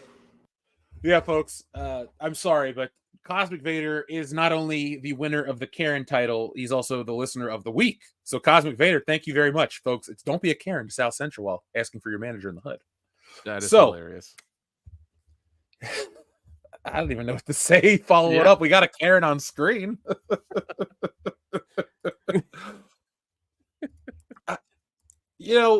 This weekend is the Hunger Games, which is going to appeal to the female audience much more than the Marvels. And then you also have the Trolls, which the kids are going to go see. Dude, you're forgetting about Thanksgiving, man. Come on. Oh, yeah, no one's going to go to any movies. They're busy with turkey. Well, no, the movie Thanksgiving, the horror movie Thanksgiving from Eli Roth from 17 fucking years ago. Oh, the one that they talked about was a Cabin in the Woods. No, they talked about the Cabin in the Woods, did they? Or Cabin Fever? No, it was a fake trailer during April of 2007 Grindhouse. for Grindhouse. Oh. Yeah. Oh, duh. Sorry. The only trailer that I remember off the top of my head is Don't. The Edgar Wright one. Don't. That's fair. That's fair. Because he's my favorite filmmaker to contribute to that film. I'm sorry, Tarantino and Robert Rodriguez. You guys are cool, but you've never made Hot Fuzz. So I got to look into the Thanksgiving movie, Nick. I got a Regal pass. Maybe we'll review that for the channel. I'm so excited for that. Yeah, if I mean, like I'm definitely gonna go see it during the weekend. If you want to do a quick impromptu review for it, I'm down. I'm down. All right, let me look at the schedule. Like I said, I'm going out of town to shoot some Ollie stuff for the channel, and I could always take in a good movie, get some popcorn, and enjoy a horror film. Yeah, man. Guaranteed to enjoy it more than the Marvels. In a perfect world, Ollie's would be located next to a store called Stanley's, and that would make me so happy. What would they sell at Stanley's, Kendo? I'm not sure, but there's only like 3 people in the chat that'll understand that joke, so that's all that matters. As long as somebody gets it. That's all. It's for every joke is for an audience of one, yourself. And if everybody else gets it, well, then we're all having a good time. At least that's my mentality. So, Dion, The Marvels was one of those wonderful films that I forgot about completely. I haven't once thought about the film outside of when I'm doing channel work. And so here we are, a week removed. No one gives a shit. They only care about how bad this one performed. Now, obviously, a lot of this fan apathy comes from the first Captain Marvel, that the Twitter, whatever you want to call them, they couldn't stop tripping over themselves to praise that movie 4 years ago. It's so brave. It's powerful. It's this, it's that. We all rolled our eyes. This is what happens when you go hard for a stupid movie and then try to politicize it, because fans don't forget and they don't show up for the next one. That being said, there's also a larger portion of an audience. People just don't give a shit because it looked bad. MCU's done in terms of like that general appeal. Your big superheroes aren't done, but you can't sell Ant-Man anymore. You can't sell B-list and C-list characters. That's a future that Marvel put themselves in, and I find it quite interesting. So I guess we should play another game real quick, guys. If the Marvels made $46 million on opening weekend, and the drop between Captain Marvel first and second weekend was like 60 something percent, what do you think this weekend's Marvel's box office is going to be? What the drop will be? Yeah, like what do you think? You can guess the percentage drop and what the actual numbers will be. Ooh, okay. I think the percentage drop will be 73%, and it'll make 20 million. Dion? I'm gonna say attendance is gonna be. I'll be somewhat conservative on this one because I think they're gonna do another couple more commercial blasts here. So I'll say it'll be 60%. It'll be a solid 60%. And it's only gonna make, was it 46? Ooh, I'm gonna say 60% drop, and it's only gonna make, I'll say go down to third. I'll say 29 million. 29 million. Kendo. I'm going to say a 61% drop and $29 million and $1. Son of a bitch. That method, man. I hate the people in the Price is Right that do that. I always hope they lose. No, that's not the worst. The worst is whenever somebody's like, "Oh, I bid $9.50," and the next person's like, "I bid $1,000." The next person's like, $1. And the next person goes, $2. It's like, you fucker. You've all but eliminated one person. It's a great strategy for being a dick. My guess is I'm going to guess that the Marvels makes in the teens because the Hunger Games is actually going to do well this weekend. That's my guess. So I'm going to guess the Marvels drops and makes $19 million opening weekend. I don't know what that percentage is off the top of my head, but that's my guess. So, Like folks, join us back here in 87%. 2 weeks. That's an 87% drop. Oh, shit, I made a bold move there. I'm going to stick with it because there's nothing on the line, just like, there's nothing on the line for this movie. So when I was out today filming a toy video, I noticed that the same Miss Marvel stuff has been on the shelf for years. Now, you'd think that the hype from this big movie would get kids out into theaters to go to see this and to go buy the toys, but it didn't happen. I guess at the end of the day, this thing's pretty much a lame duck of a movie. And Disney is stuck because I believe this is their last. No, they have one more film this year, Wish, which I'm sure will be, it's a kids movie. We don't really follow kids movie metrics. I don't have children to worry about yet. Kendo, your kid's too young, and Dion, your kid's a boy and probably isn't going to watch that movie. So do we have any opinions on that one? Because I know we talk about a lot of Disney stuff here, but I don't think we'll be talking about Wish. Do you? I mean, Hillary and Diane want to go see it, so they may be able to convince the boys to go see it. That'd probably be the only reason that we see it. But then again, D2 was huge into Frozen too, so his ass may change his mind at the last minute. But yeah, if anything, I think Wish is going to be I won't say failure. It's not going to lose money, but I don't think it's going to do well. I don't think it's going to do well either. I really think that they 2023 was the year of half-assing it, and Wish looks absolutely generic as fuck. So I'm not going to be surprised if Wish underperforms as well for Disney. What's crazy is earlier this year in June, we had an Indiana Jones film come out, and it's like it never existed. Yeah. Yep. It doesn't have a physical release. It doesn't have merchandise out anymore. It took 90 days for the Indiana Jones merchandise to leave shelves. I tracked it. 90 days. That's a record. Crazy. I mean, I've already seen what is it? The 4K street date for The Creator. It's coming out, I think, at the end of this year, at the beginning of next. Like it's December, January, when we're going to get like a 4K steelbook of The Creator. What did you like that one, Nick? I did. I thought it was visually good, and I like the story a lot. And I'm definitely going to buy the 4K version of it. I really did enjoy it. Yeah, I liked that movie. I just don't think about that movie. It's one of those films that's like, oh shit, I did go see that earlier this year. And by earlier this year, I mean just a couple months ago. It was like 8 weeks ago the movie came out. Well, yeah. Well, remember, I even looked into getting like the table, the coffee table like art book, but it was $75 fucking dollars. So you liked the movie, but you didn't love it. Got it.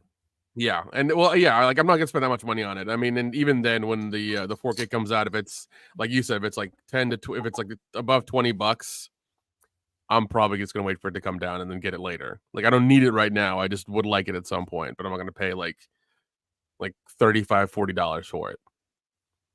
No, $35 for a 4K movie is just kind of asinine to expect an audience to pay that. Especially like legacy titles, I feel are worth like okay. Oh yeah, yeah. Back to the yeah. Future. I'll pay like $80 for that box set because it's Back to the Future. Oh yeah, dude. Oh, 100%. Yeah. I think James Cameron's releasing a bunch of his stuff in 4K. Like we're getting The Abyss, we're getting True Lies, we're getting Titanic as well, and some other ones.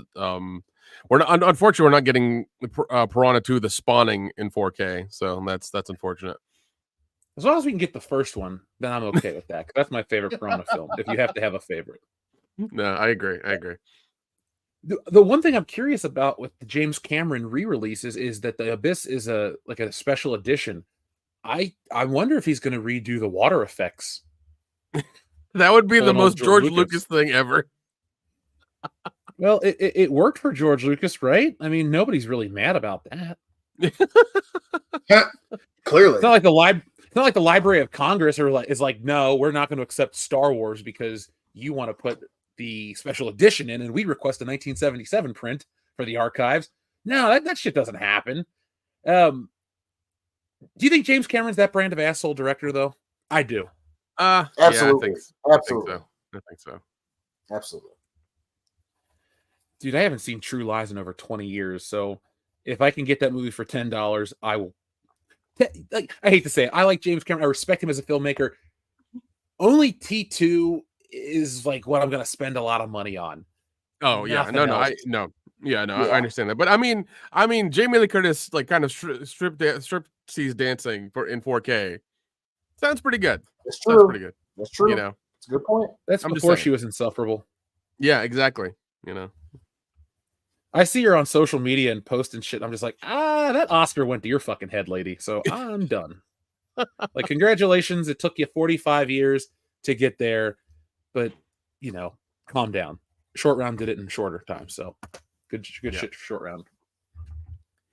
Speaking of Oscars, guys, Jimmy Kimmel is going to be the host this year, so we can get shit faced and make fun of him again. oh my That'll be fun. god, oh Can't wait. yeah, another that's a fun tradition. Even though we do suffer a little bit, it is a good time. So, do you remember? What was it, 2 years ago? The pandemic had pushed back the Oscars to March, and we were all together for it. Yeah, The year Will Smith slapped Chris Rock. yes, Yep. yeah, that was we were in a fucking Airbnb. We're like, what the fuck just happened? Because we had the Australian feed up and we caught it. Yeah, yep. Yeah, I have to go on Australian Twitter to get the that's to what get it was. the video. Yeah, it was wild. I mean, there's more shit coming out. There's more shit that came out about him than this last week, and it's fucking crazy too. So I was just about to say, I finally reached my limit with Will Smith to the point where I don't even listen to his music anymore. Because remember, at the beginning, I'm like, it is what it is. I don't respect that shit. What? That's a little wild. No, seriously. I was flipping through music the other day, and I was like, oh, Men in Black. I went, not now. And then something else popped up. I'm like, Wild Wild West. I'm like, not now. Like, even on Halloween, Nightmare on My Street popped up. I got about halfway through it, and I'm like, I'll go to Thriller instead. Michael Jackson's more popular than Will Smith. So, yes, that's not extreme. That's exactly what's happening with me. I'm like, no, thank you. Like, I'm listening to this book on 1999 in film, and they're talking about Will Smith. He for New Year's Eve 1999, he was the DJ at a party at the White House, and I'm like, normally I think that'd be pretty cool, but I'm like, it's Will Smith, so I don't like him anymore. He's completely out of my he was cool book. Yeah, I'm kind of there with you, man. I'm the same way. I'm just, God, he sounds lamer and lamer every fucking week when him and his wife are like talking over each other, trying to like battle it out on social media or something. It's like, both of you are insufferable. Go fuck off. So just enlighten me, because I missed some of this stuff from this week. What's actually going on? Dion, do you know? Yeah, so one was this one dude who claims to be a former best friend because there was a picture of them together back when he was young with it was Fresh Prince and DJ Judge Jeff, and that dude was saying that Will Smith is gay and that he was like sleeping with dudes, and that one reason why he is so emotionally distraught over this shit with Jada is because Tupac had a gigantic dick or some shit, and then that he has a little one, and that he was kind of into Tupac too and all this shit, and that Jada knows about it, and the dude, he was on one of those real low rent hip hop channels where he did this interview, and then they talked to Jada, and she's like, get in the car, you know, it's TMZ, and she's like, what do you think about the stuff coming out about Will? And she's like, we suing.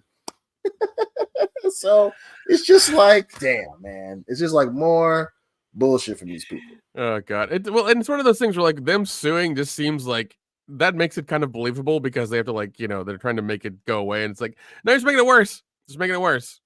If you just didn't acknowledge it, You can't let a motherfucker be like, yeah, we were best friends, and me and him was like doing coke and fucking guys, like, you know, shit like that. You know, you gotta be like, oh, you know, you gotta say something. So I mean, listen, one, it's hilarious. Two, you know, this is the risk you take when you try to do the whole image curating thing. You know, for years the Smiths were like, we want to be private, but we don't. And they've been going back and forth with this shit. She got her little bullshit red talk table, and she started talking a lot, and now they look like psychopaths. You know what I'm saying? But yeah, you know, it is wild. It's just wild. Like, they're just weird people. And I'm like, you know what?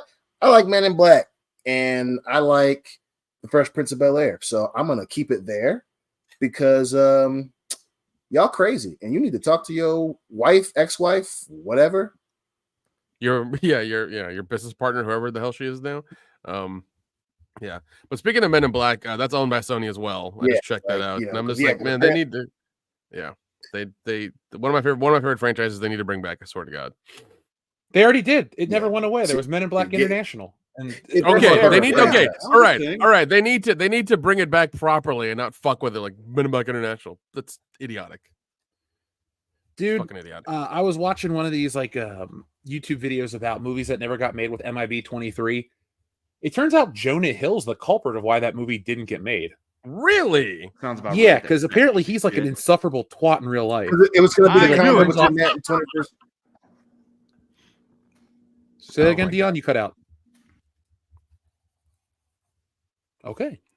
Yeah, that was what I heard. So I think Men in Black's a DOA property, as sad as it is, because I loved the first one. Yeah, Not the that on first 4K. yeah, first one's great. Second one was like they were just trying to please everybody with all the fucking bullshit product placement stuff. And then they came back with 3, and I thought 3 was really good. I really enjoyed 3. As usual, I say this all the time, but I'm a huge fan of the cartoon. Wish they would fucking pull that out and put that on DVD at least, or Blu-ray or something, man. Like, really. Dude, I love the Men in Black cartoon. God, so fucking good. But yeah, I wish they would bring that that franchise back. It was so much fun. So much fun. Yeah, it was probably it's a comic book movie too, which is weird because people don't really think of it as that. But yeah, Right. I read the comic books recently, and I was like, they are fucking violent.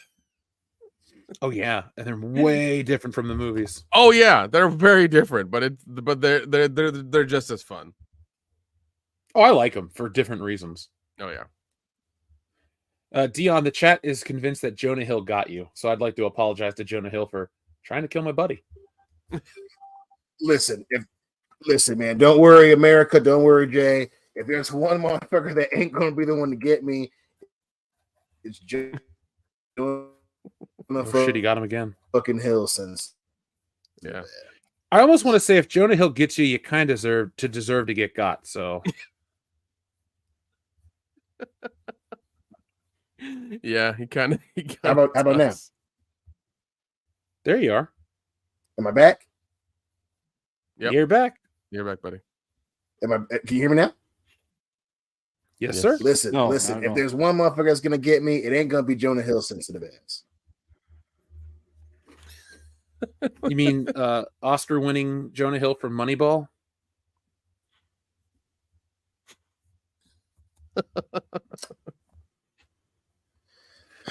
The weird part is, it sounds like I'm talking shit because I dislike him. I think he's a solid actor. I love 21 Jump Street. I thought War Dogs was pretty good.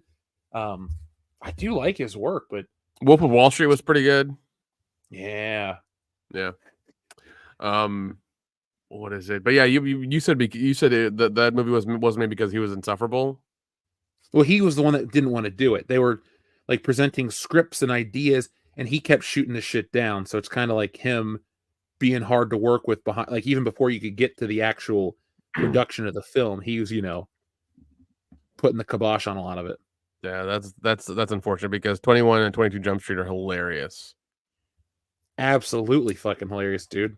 Yeah. Well, plus, wasn't it they were trying to do Men in Black and 21 some kind. Oh no, he got him again. God damn it! Am I still bouncing? Now it's funny. As soon as you start to talk, it goes away. As soon as you like show frustration, there you are. Oh, now he's dead. God damn it. Yeah, it's like it knows what to do to fuck with him. It's weird. I wish it was me fucking with him because it would be a lot funnier. Oh no, that'd be hilarious if you could somehow like mess with this connection from that far away. But it's not. It's a robot. The robot. The robot got him, folks. I'd like to apologize for Dion beep booping out of existence. Press F to pay respects to Dion. The man formerly known as Dion Green. He's now Robo Dion Green. But I mean, RoboCop's his favorite movie, so isn't that kind of a perfect thing for him? Instead of getting shot up by drug lords in New Detroit, shit, he man. just No, I became a robot need before he to push. Oh god, dude, I need to find the 4K of RoboCop 1 and 2. Yeah. Good luck, because that RoboCop 4K was really like popular set. People, it looks great though. Even I want to get it, and I don't like RoboCop. It's one of those things that I think is worth it. Like RoboCop 1 and 2, you need in 4K. With all the head exploding and the blood and shit, you need it in 4K. Friends in the chat, tell us what movie, and friends at home too, shoot us an email. What film is a must-have in 4K, and what is your favorite 4K disc? Because you're saying RoboCop is one of those must-haves. I'm trying to think of something that's incredible in 4K. What is it? I got Fifth Element, and I fucking love it. The sound is amazing. The picture's great. I fucking love it. Aurora Uplinks. I don't have the Empire Strikes Back in 4K, but I have the original Star Wars. It's McClunkied. Ah, damn it. Yeah, I know. I'd say 4K is better if you have the right setup, because it's like watching the movie in a theater, and it's awesome. Oh yeah. And if you have the TV for it, go for it. I got Starship Troopers on 4K as well. That's a great movie to have in 4K. It's just a great movie to have. That's another like ultra violent one with crazy effects. Like that one justifies 4K. 100% it does. I'm doing my part. I'm doing my part too. Yeah. God, I love that movie. That movie. Talk about a film I saw a little too early in theaters. Shit, you ain't lying. Listen, we all grew up like that. We all watched movies. Well, we had parents who let us watch movies that we shouldn't have at the ages we did. Okay. Oh yeah.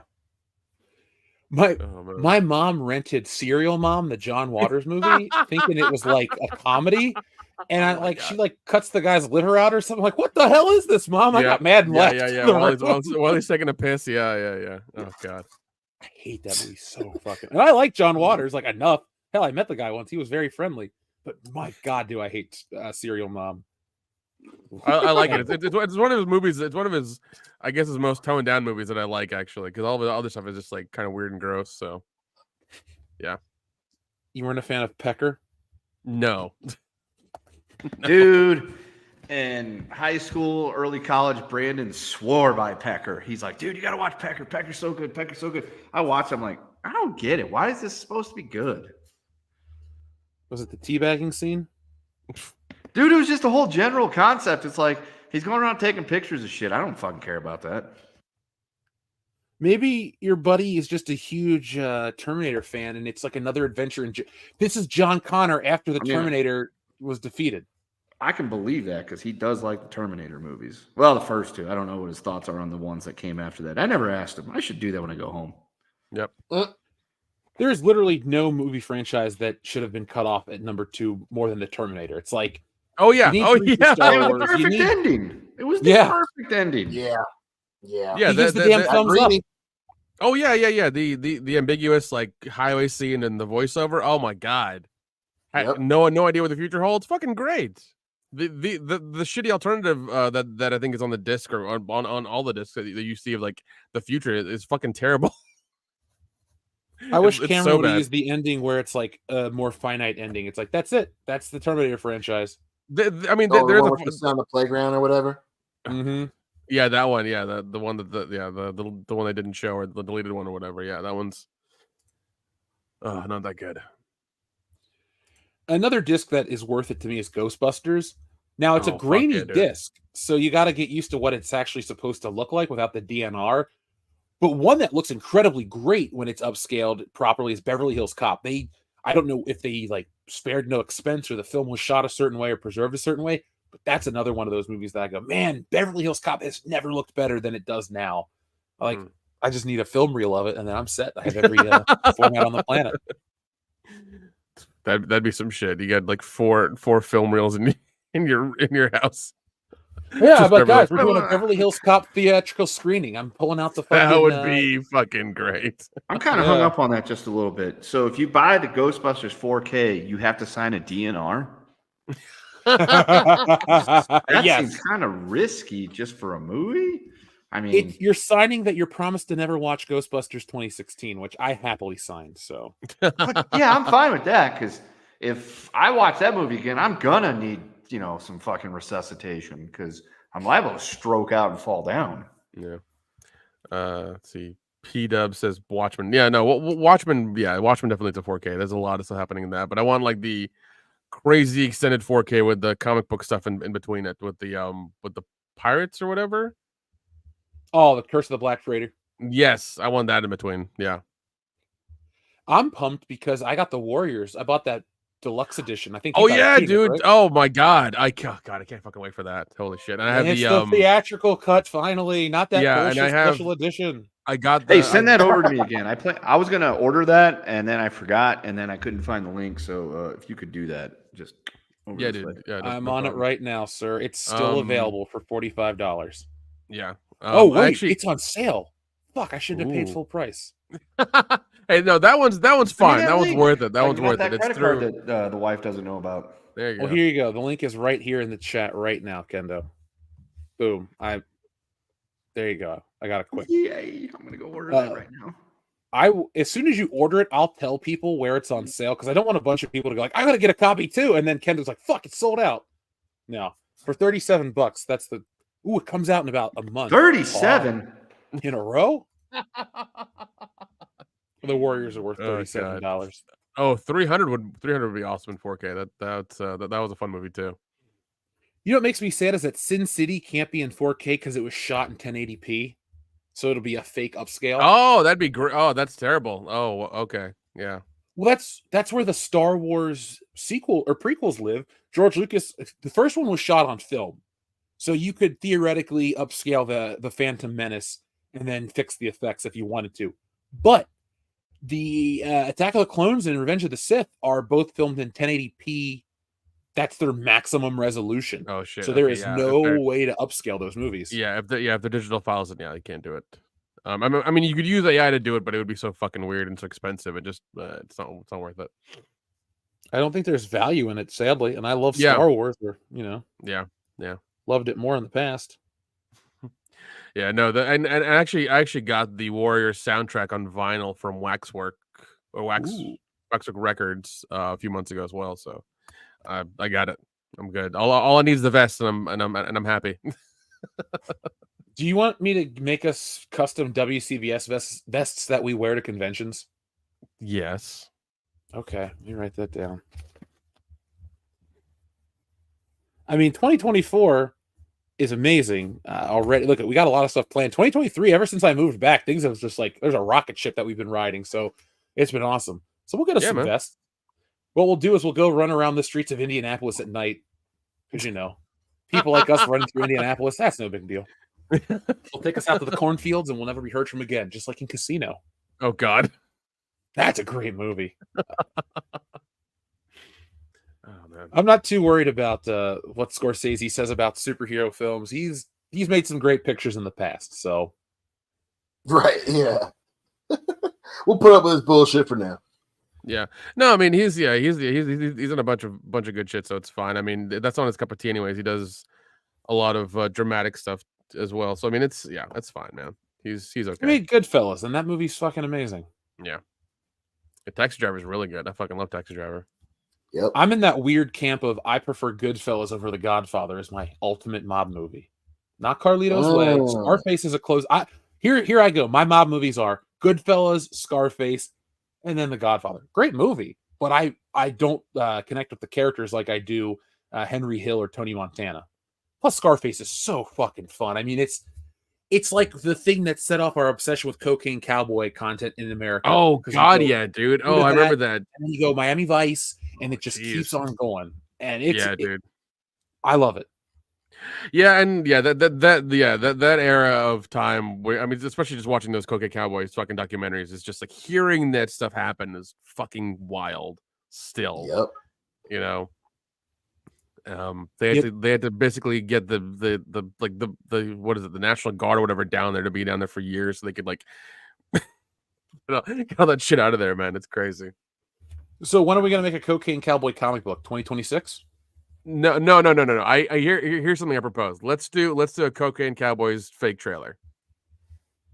You're not gonna hear me say no. Let's get the facial hair, the fucking bright ass t-shirts, and make a fake fucking trailer.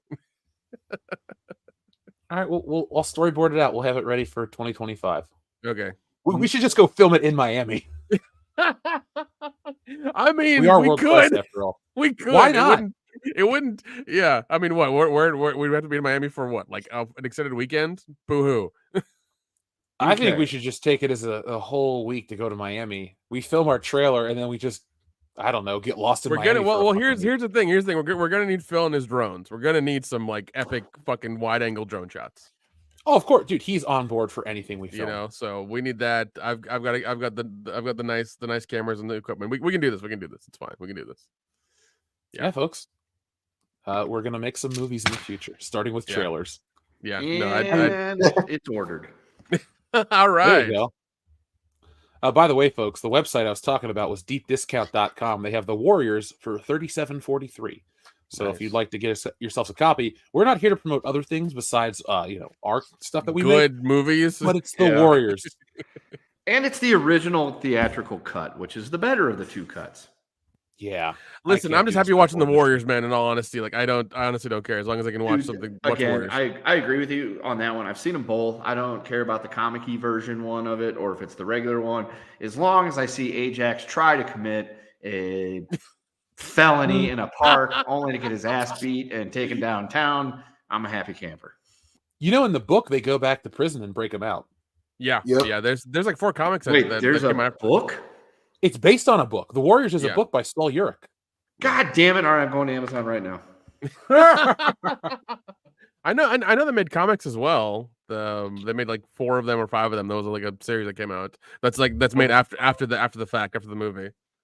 Well, the future is ours, suckers, if you can count. And once again, I'm so happy they referenced that in John Wick 4. I know, it was so awesome. Now, in the coming episodes, folks, we're going to give you guys our best of 2023. So expect that, close to mid-December before we take our holiday break. But I got to say, little spoiler, John Wick is up on my top 5 of the year. I really enjoyed that movie. 100%, man. Those movies, especially like they went very, very, very visual with the 4, and it was worth it, man. They did the whole Japanese thing and it worked out, man. It was wonderful. That once again, the wonderful callback for Warriors was great. Yeah, I don't like, and I love all those movies. I could watch them all in a day. They're great. I wish we would get back in terms of filmmaking. I wish we'd get back to, instead of making these 2.5, 3-hour epic movies like they were doing in the 60s. I like a 90-minute, no fat, all meat, all killer, no filler type of movie. Like the Warriors is. It just starts and it goes. There aren't down moments. It doesn't get Oh, boring. dude, no, and the beginning of the Warriors is great, where you just have that fucking 70s music, and then you see the gangs going through the train and trying to make it to the meeting and stuff. That's great. And then you have the talking of the gang members and the Warriors, like what they need to bring, who's going to be there, what's happening. You know, you have a little bit of detail there. It was really good. Like, it's fucking amazing. Oh, dude, I have nothing but great things to say about it. I love the Warriors. Yeah. Every character on the show, or every character in it, kicks ass to me. Yeah.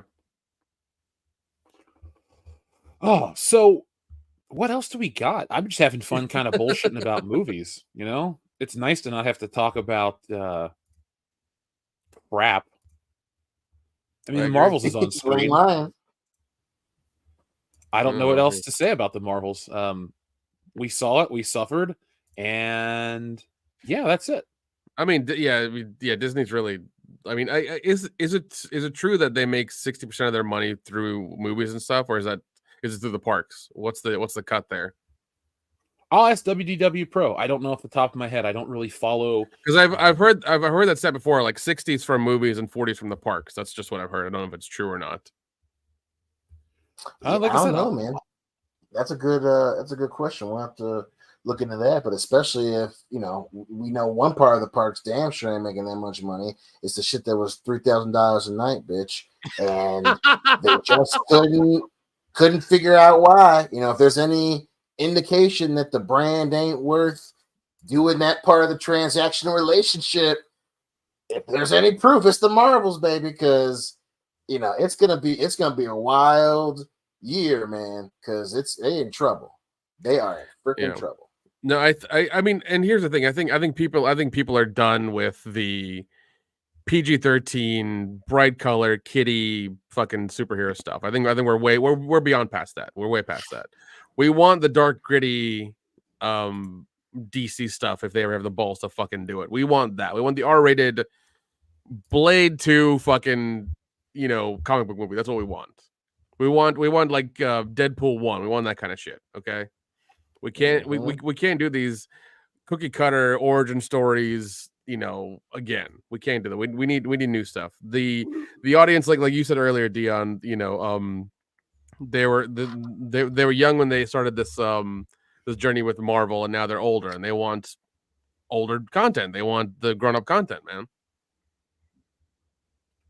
Yeah, man. Yeah, we'll see. I mean, especially the I think it was Jeff that said that, but if the thing with where Marvel is too, right? So I understand the hesitancy to have blood and violence when you're Disney. I get that, right? I understand that, but this ain't doing it. I mean, and again, before the Marvels came out, the news about Blade, the news about the upcoming phase, they were things are in flux right now.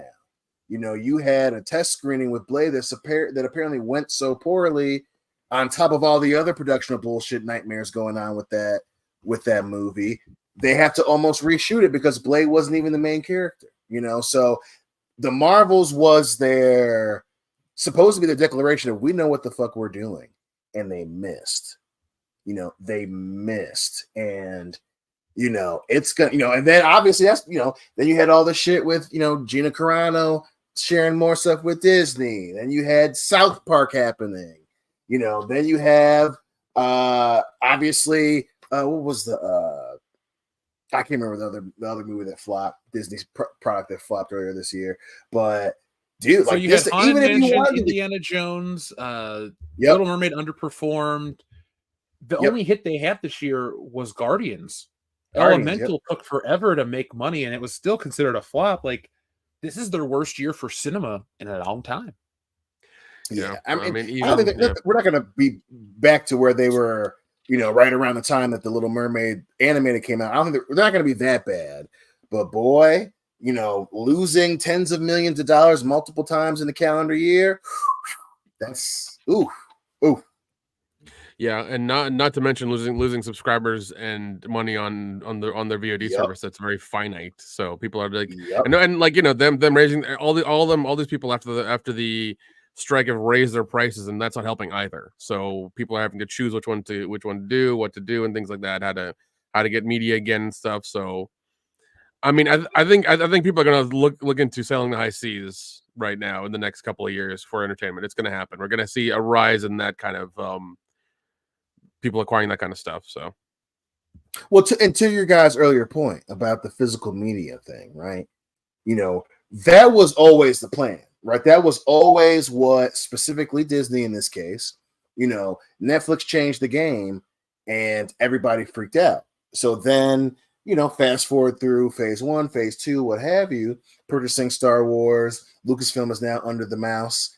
And the plan was to have it all in one house, streaming, so they don't have to share any money with DVD manufacturers and DVD distributors. So to your guys' earlier question, you know, when you were discussing, you know, getting things in 4K, they don't want that. You know, it's you know, it's hard for us to understand because we're the customer. We're the ones giving them the money. That's where they can afford to do these things. And they want to be greedy. And that was the plan with Star Wars, purchasing Star Wars and Marvel Studios to be in one thing, one place, acid wash, sanitized content, and everyone would just eat that shit up. And it didn't happen. And then the Marvels came out. So it's going to be very interesting to see how they bounce back because, you know, to Jeff's earlier point, you know, the listening to the internet, the ignoring your primary fan base, it's not working. It's just not working. And how many Anita Sarkeesians are out there? If you were right, they'd all be making a fuck ton of money. And it's going to be, you know, they tried to rehab Brie Larson's image over the last 4 years. And this movie is going to lose $80 million fucking dollars. That's crazy. And the funny thing who is, knows what they're going to do, dude? Well, the funny thing is, according to them, her image didn't need to be rehabbed because it was only a small sect of terrible people on the internet that were angered or whatever. But you got to remember, like, maybe people didn't complain on Twitter or make YouTube videos, but they also didn't go see this movie. So this is kind of the confirmation of, hey, lady, you fucking ruined a franchise. Like, realistically, I made a video years ago called how Brie Larson cost Marvel $100 million. I can make another video with that same title because she kind of has cost them $100 million plus with just that shit from years ago. Like, actors will take note. You know, we talk about how the way Disney handled Star Wars will be taught in business schools or how it will be taught in like film textbooks, like how you do not market a movie or how you do not do something with a property. Like, Brie Larson will be remembered as the lady that single-handedly turned off so many people. And it's like, you should have just kind of like let her say her shit, or really you shouldn't have said it, but she should have just kind of like moved on quickly, not spent months trying to convince an entire, you know, groups of millions of people, oh, she's justified and right. It's just this. No, like, that was the big mistake Disney made, and they're paying for it now. It's $400 million now, Alec. It's a lot of money. So it is what it is. It just makes me laugh every time we talk about it. Yeah, I mean, it's and you know, Bob Iger's still sitting in that house that's on fire. It's like, everything's fine. It's okay. Everything's fine. He's that dog in the meme. Yep, that's him. That's exactly him. Everything's fine. It's like, dude, everybody's against you. Everybody's against you. You're fucking up everywhere. Everybody's against you. Sorry. Well, it's funny how Bob Iger made these decisions. Then he left. Bob Chapek couldn't handle these bad decisions, so he gets fired and replaced by Bob Iger. So Bob Iger's back to clean up his mess. It will be,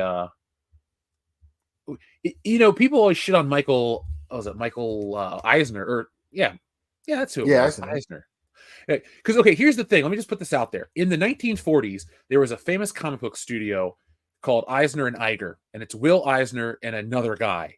And so they're not related to Bob Iger or the other Michael Eisner, but they're just, I always mistake that because Eisner and Iger are Disney executives. They were also comic book guys in the 40s. So that's why I always go, wait, is that the right name?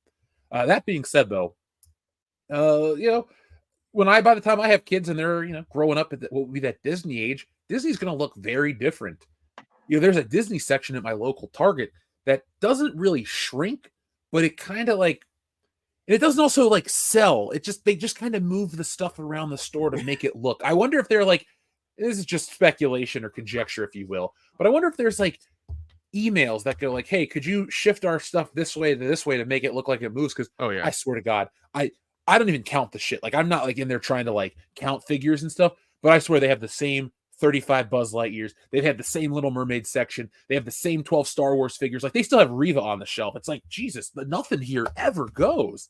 So, it all kind of boils down. And I don't think it's just economy. I just don't think it's economics. It's, a multitude of things.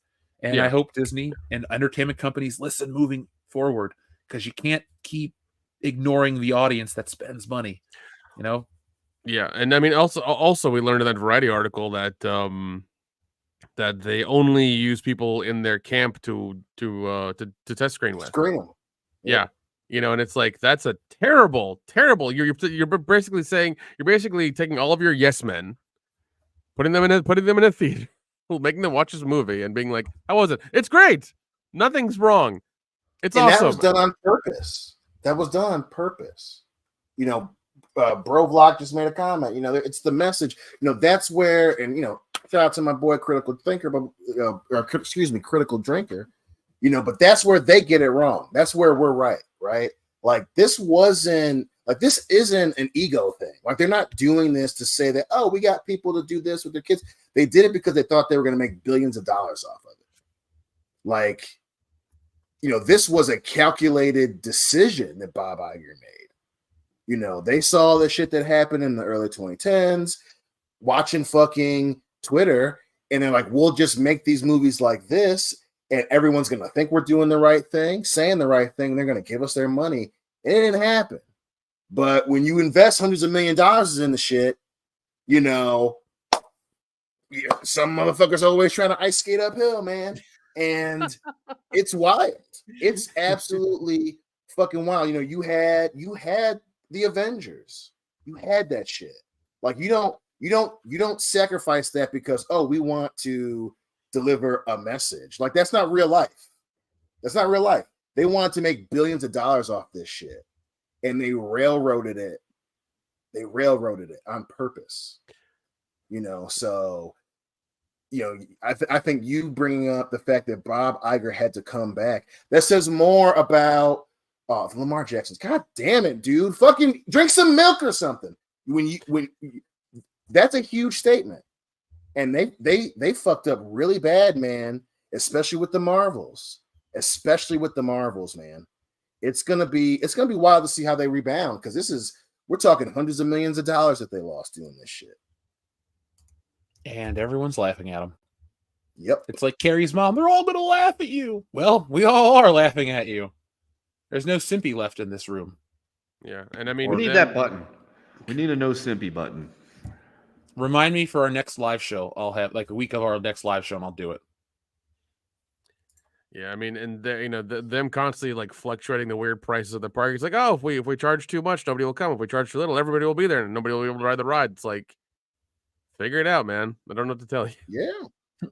And then, I mean, you can't price people out, because then you're gonna look like assholes. So, which they tried that shit too. Yeah. Mm-hmm.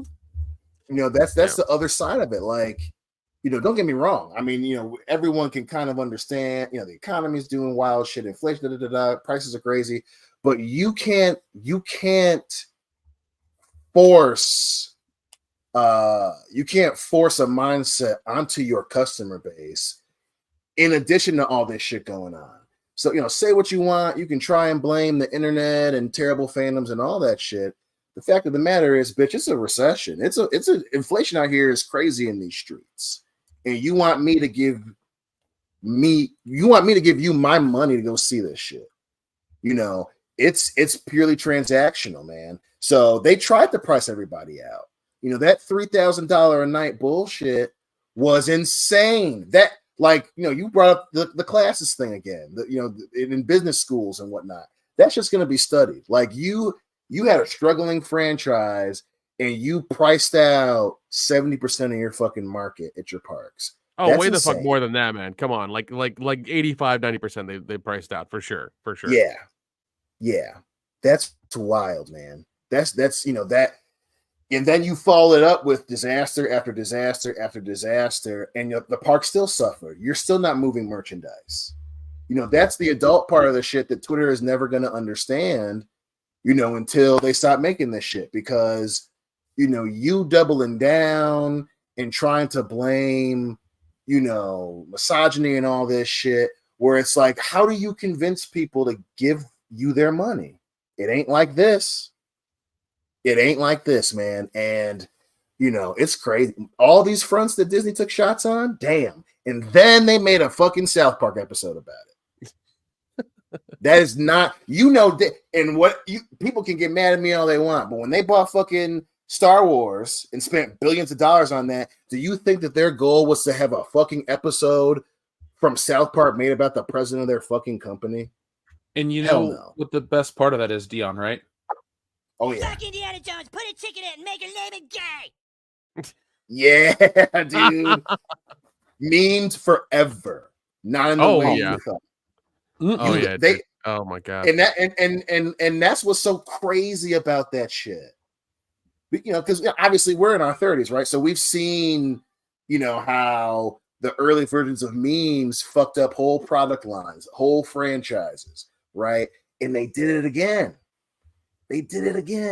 Kathleen Kennedy, no matter how many fucking fake magazine covers or self-congratulatory articles like they did back in 2021, right? Where they wrote a whole biography on her on their own fucking website. Like, you can do that all you want, but if you become a fucking South Park meme, son, woo, that's crazy. That does it hurt the brand? We don't know, but it's not helping for sure. How much money are they going to lose? I don't know, man. I mean, there's a limit to what anyone's willing to go through. Apparently, Disney is willing to lose a lot. Yeah, and I mean, and it's once again talking about the parks. Like, me and Jeff went to Halloween Horror Nights. We had the money for it, but we spent a good chunk of change. We had a wonderful fucking time. It was so much fun, dude. If we're not like promoting anything, but Disney or Universal is just a much better time when it comes to the value of what you get out of a theme park. I used to have a pass. I loved going to Universal. We flew down there for a special trip. What do you need at Disney World? But they got Mickey and Minnie. Nobody even fucking cares about those characters anymore. They're not even really a part of pop culture. They're just kind of like staples of a theme park or characters of yesteryear. They have less relevance than Goofy. All of them are kind of just old school characters that people don't talk about anymore. Yeah, well, the only thing about them is you buy them for babies. Yeah. D2 and Devin stopped being in the Mickey and Minnie when they stopped watching the fucking the Mickey Treehouse Club or whatever that show. Oh God! Once they're out of that age group, they're on to other shit. And Disney and Universal is a perfect example of that shit. Like, even the kiddie shit that's there, it's somewhat kept up with the times, or it's sold in more of a nostalgic way of selling it to you. Disney, like, it's like a weird bubble thing going on with Disney right now, man. Like, the kids still love the Mickey Mouse Club, right? No, bitch, they're on TikTok doing other shit. Like, what are you like? Everyone loves their superheroes to have like talk like fucking commercials, and they're doing hopscotch and montages, right? No, they don't fucking like that shit. Like, that gets memed. Oh man, it's wild. It is. Somebody in the chat, Retromeister, was asking about the Five Nights at Freddy's film, and people don't praise the director for the success. Okay, here's how I look at stuff. If something happens to Disney, it's an industry-wide problem that Disney's not, responsible for. They're just a victim. And if Disney has some kind of metric, they're going to get praise for it because of the biggest game in town. So, like, I didn't finish Five Nights at Freddy's. That doesn't mean I hated the movie or it's an indictment of the quality. I just didn't like it enough to keep watching it. So that's how I feel. I don't know. I saw. Apparently, it wasn't that good either. Yeah, I mean, I saw Matthew Lillard, and I saw his whole thing, and I was like, I'm a big fan of his, and I was like, oh, I watched the whole thing, and it was good, but like, I remember the craze of the game and that, and the movie, and just like, for me, being a horror fan, like, the pacing was weird. Like, you'd go in, creepy shit happened, and go back home. go in, more creepy shit happened, go back home. It's like it happened too quickly, and then there was like the fucking B or C side story of like the dude's sister trying to screw him over out of his other sister being with him or whatever, having some sort of child services problem or something. I was like, that's weird too, So I don't know. It was just for me. It seemed like a lot of things were happening at once in that movie, but apparently, from what I keep hearing about with the numbers, it went very well. They had a lot of people watch it on streaming. A lot of people watch it in theaters as well, and it did fairly good. It made 80 million on the opening. Holy shit! Oh shit! It did more than the Marvel. It did more than the Marvel. That's crazy. That's fucking crazy, dude. Like I said, even though Disney might be shitting the bed all year long, they still are the most powerful one. So of course these, I can't call them shill media people, but we'll call them shill media people. They're always going to make, the Disney brand, everything else is hurt. Hollywood's hurting because Disney's not making money. Universal's had a banner year. I mean, Mario was the first $1 billion picture. Five Nights at Freddy's is like video game movies are it right now. They finally figured out a formula of how to make them accessible, and they're what's selling because for the generation that grew up on comic books, that's how we got our escapist entertainment in a certain type of brand thing. Now we've seen it all on film, so it's not a big deal. The next frontier is video game movies on film. And if Nintendo can keep up the trajectory with Zelda, then that's going to be a big hit. And if the quality's there, the hit will be there. Like, they got, endless possibilities with video game movies. I know Resident Evil's been around for a while, but, you can dunk on the quality of those things. They were successful enough to make like 8 of them, and people kept going to see them. So, yeah, that's it. That's the thing. But yeah, I mean, Five Nights at Freddy's is just I guess I missed out on it because I wasn't the right age. This guy I used to watch called the Game Theory channel with Matt Pat. He made so many Five Nights at Freddy videos. I just unsubscribed and I've never gone back. I'm like, yeah, I'm doing it because of the algorithm. I'm like, that's cool, man, but I don't give a fuck about this video game, and I'm not going to watch a video on something I don't care about. So I gave up. But that's where Five Nights at Freddy's lives for me. Yeah, it's an age thing. My nephew fucking loves it. He's always been a Five Nights at Freddy's thing ever since he was a kid. Now he's fuck old as doofus, 14, and he's had a birthday 5 days ago, and he was all about it because my mom messaged me the other day. She goes, "Did you put Peacock on my TV?" I'm like, "Well, I haven't been home for 4 months, so I'm going to say no." Mm-hmm. And she's like, "Oh, your nephew did it. He wants to watch some Freddy movie." I'm like, "Freddy movie? What fucking Freddy movie?" And then so I messaged him. I was like, "Doof, what'd you do?" And he goes, "I want to watch Five Nights at Freddy's." I'm like, "All right, never mind." Yeah. Well. Yeah, it was. Looking forward to seeing that kid. Yeah, that movie was okay. Yeah, it was fine. Oh, that reminds me, I need to message him. Tell him, like, I'm picking you up at school on Tuesday, and it's going to be pretty much that meme. It's going to be me rolling up, going, "Get in, pussy. We're going to make America great again." I'm going to go buy him some White Castle. We're going to go back to, Uncle Kendo's, and I'm probably going to make him, help me around the house.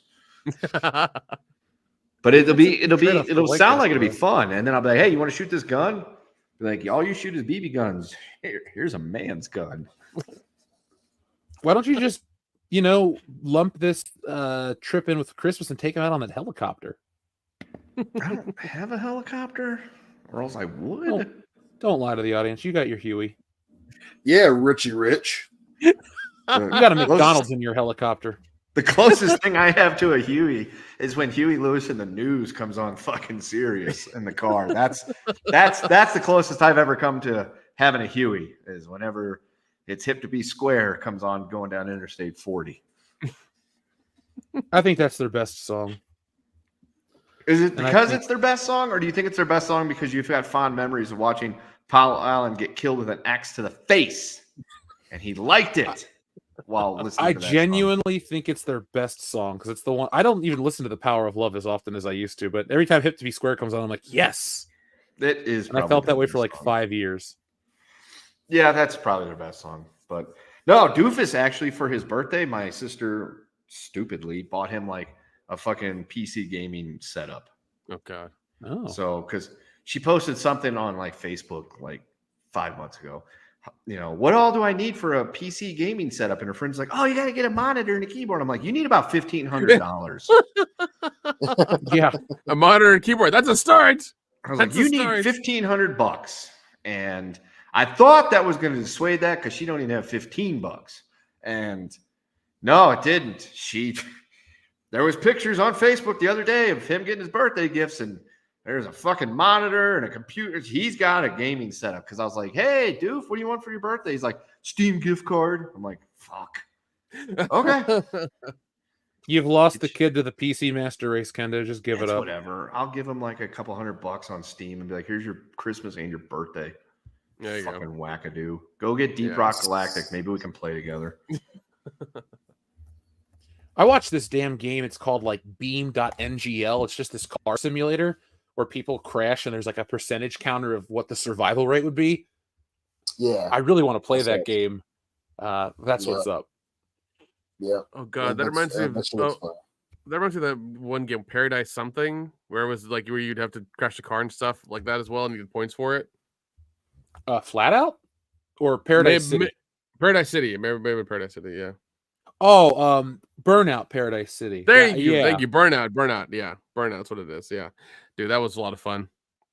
So much fun. I played that. They remastered it, I believe. Yeah. No, that's where we are with games. I'm okay with game remasters more than I am, movie remakes, because it's like, new technology, and it's always fun to go back and play some of these classic games. But sometimes technology evolves, and you can't really play as well as you used to because of, quality of life things, or there's many reasons. But these movies are fine the way they are. Like, does Rob Zombie need to make his own take on Halloween? No, the fuck he did not. Nobody adds anything to these remakes, so it is what it is. I'm trying to think, was there any other things we want to talk about, or do we want to get in touch with the audience and have some fun with them? Because I know we got some great messages and such from them, but I'm trying to think, did I miss anything? Hit the audience, baby. All right, let's hit the audience then. All right, Dion, pick a number between 1 and 69, and we will check in with the audience right now. Give me a stiff 69. A stiff 69, you got it. Shouldn't you be? So what's today's secret word, Cocky? Today's secret word is John C.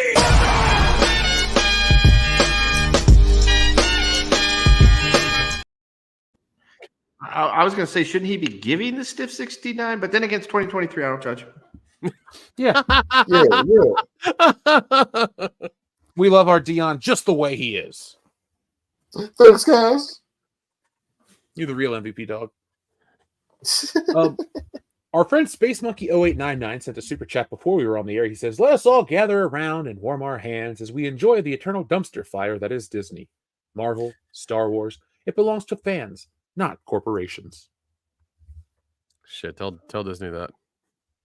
Exactly. Because they don't believe a motherfucking word you just said. Yeah. Our friend TLJ Screwjob says, "This investor battle is heating up. To Shower Bobby has another investor favorable to him trying to outbid Nelson Peltz. Reason the stock is so high." Well, we're going to be following that. I get a lot of my information from Pro or Get Renegade, but we'll be talking about similar things too. What's happening there? I guess this proxy war or whatever is still going on. Originally, it had shut down, but it looks like somebody's trying to buy up stuff. Google it real quick, and we'll talk about it in a minute, because I don't want to speak on something and not really know the ins and outs. That's not WCBS's way of operation. But TLJ Screwjob, you'll definitely be hearing about that more from us. Troubles08 also says, "I'll take another one and a horse for Dion Green. P.S. Special mark button, please." You mean this one? yeah, Mark Ruffalo. Oh, fuck. He That's needs that fucking sloth look right there. Yeah, I'm still listening again, 'cause- Yeah, Mark Ruffalo.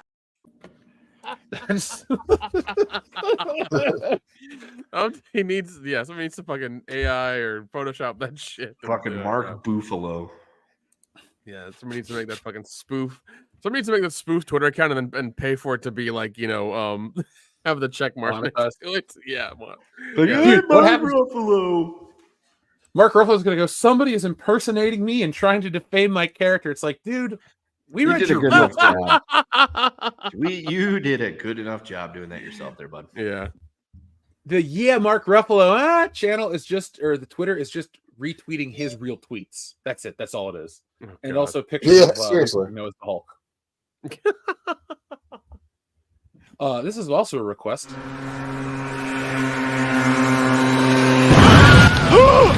Another one.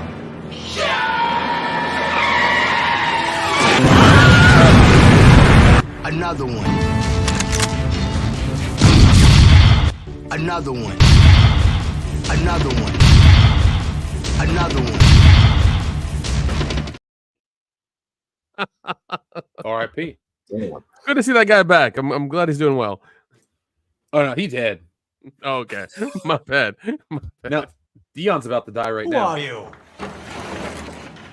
What are you doing here and where are my horses?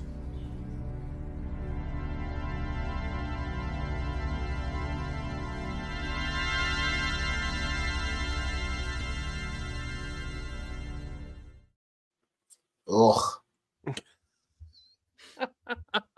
I'm sorry, but I didn't do it. I just brought it to the channel. Dion, remember your old pal. I'm gonna turn this shit down. Anyway, DLJ Screwjob also says, "Dead or alive, your internet's coming with me, Dion." Damn. Can't have it over my cold dead body. Hey, remember that time Dion shot that dude in the dick, Nick? Yeah, that was a weird day. That's a weird day. Yeah, we had some former co-hosts on the show, folks. You ever wonder what happened to this show when it had 8 members? Dion shot them all in the dick, and they just went away forever. I can understand why. Man, that wasn't me, man. That wasn't me. You from Buffalo? Yeah, I'm from Buffalo. All right, Mark Buffalo. TLJ Screwjob says, Arad, the Venom, and Spidey 3 or Sinister 6 and Amazing Spider-Man 2 guy. Yep, that's him. That is definitely Avi Arad. And he kind of sucks. Yep. Space Monkey 0899 says, Sony never gave us the shuttle crashing on Manhattan Bridge, which is the best entrance for Venom. Oh, like in the cartoon. That was pretty cool.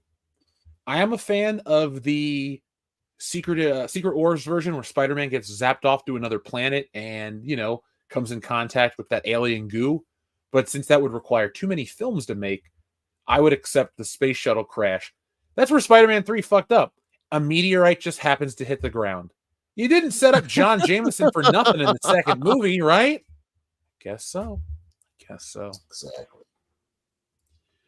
Nathan Rodriguez, thank you very much. Nathan says, movie Deadpool kills the Marvel Universe for the redo.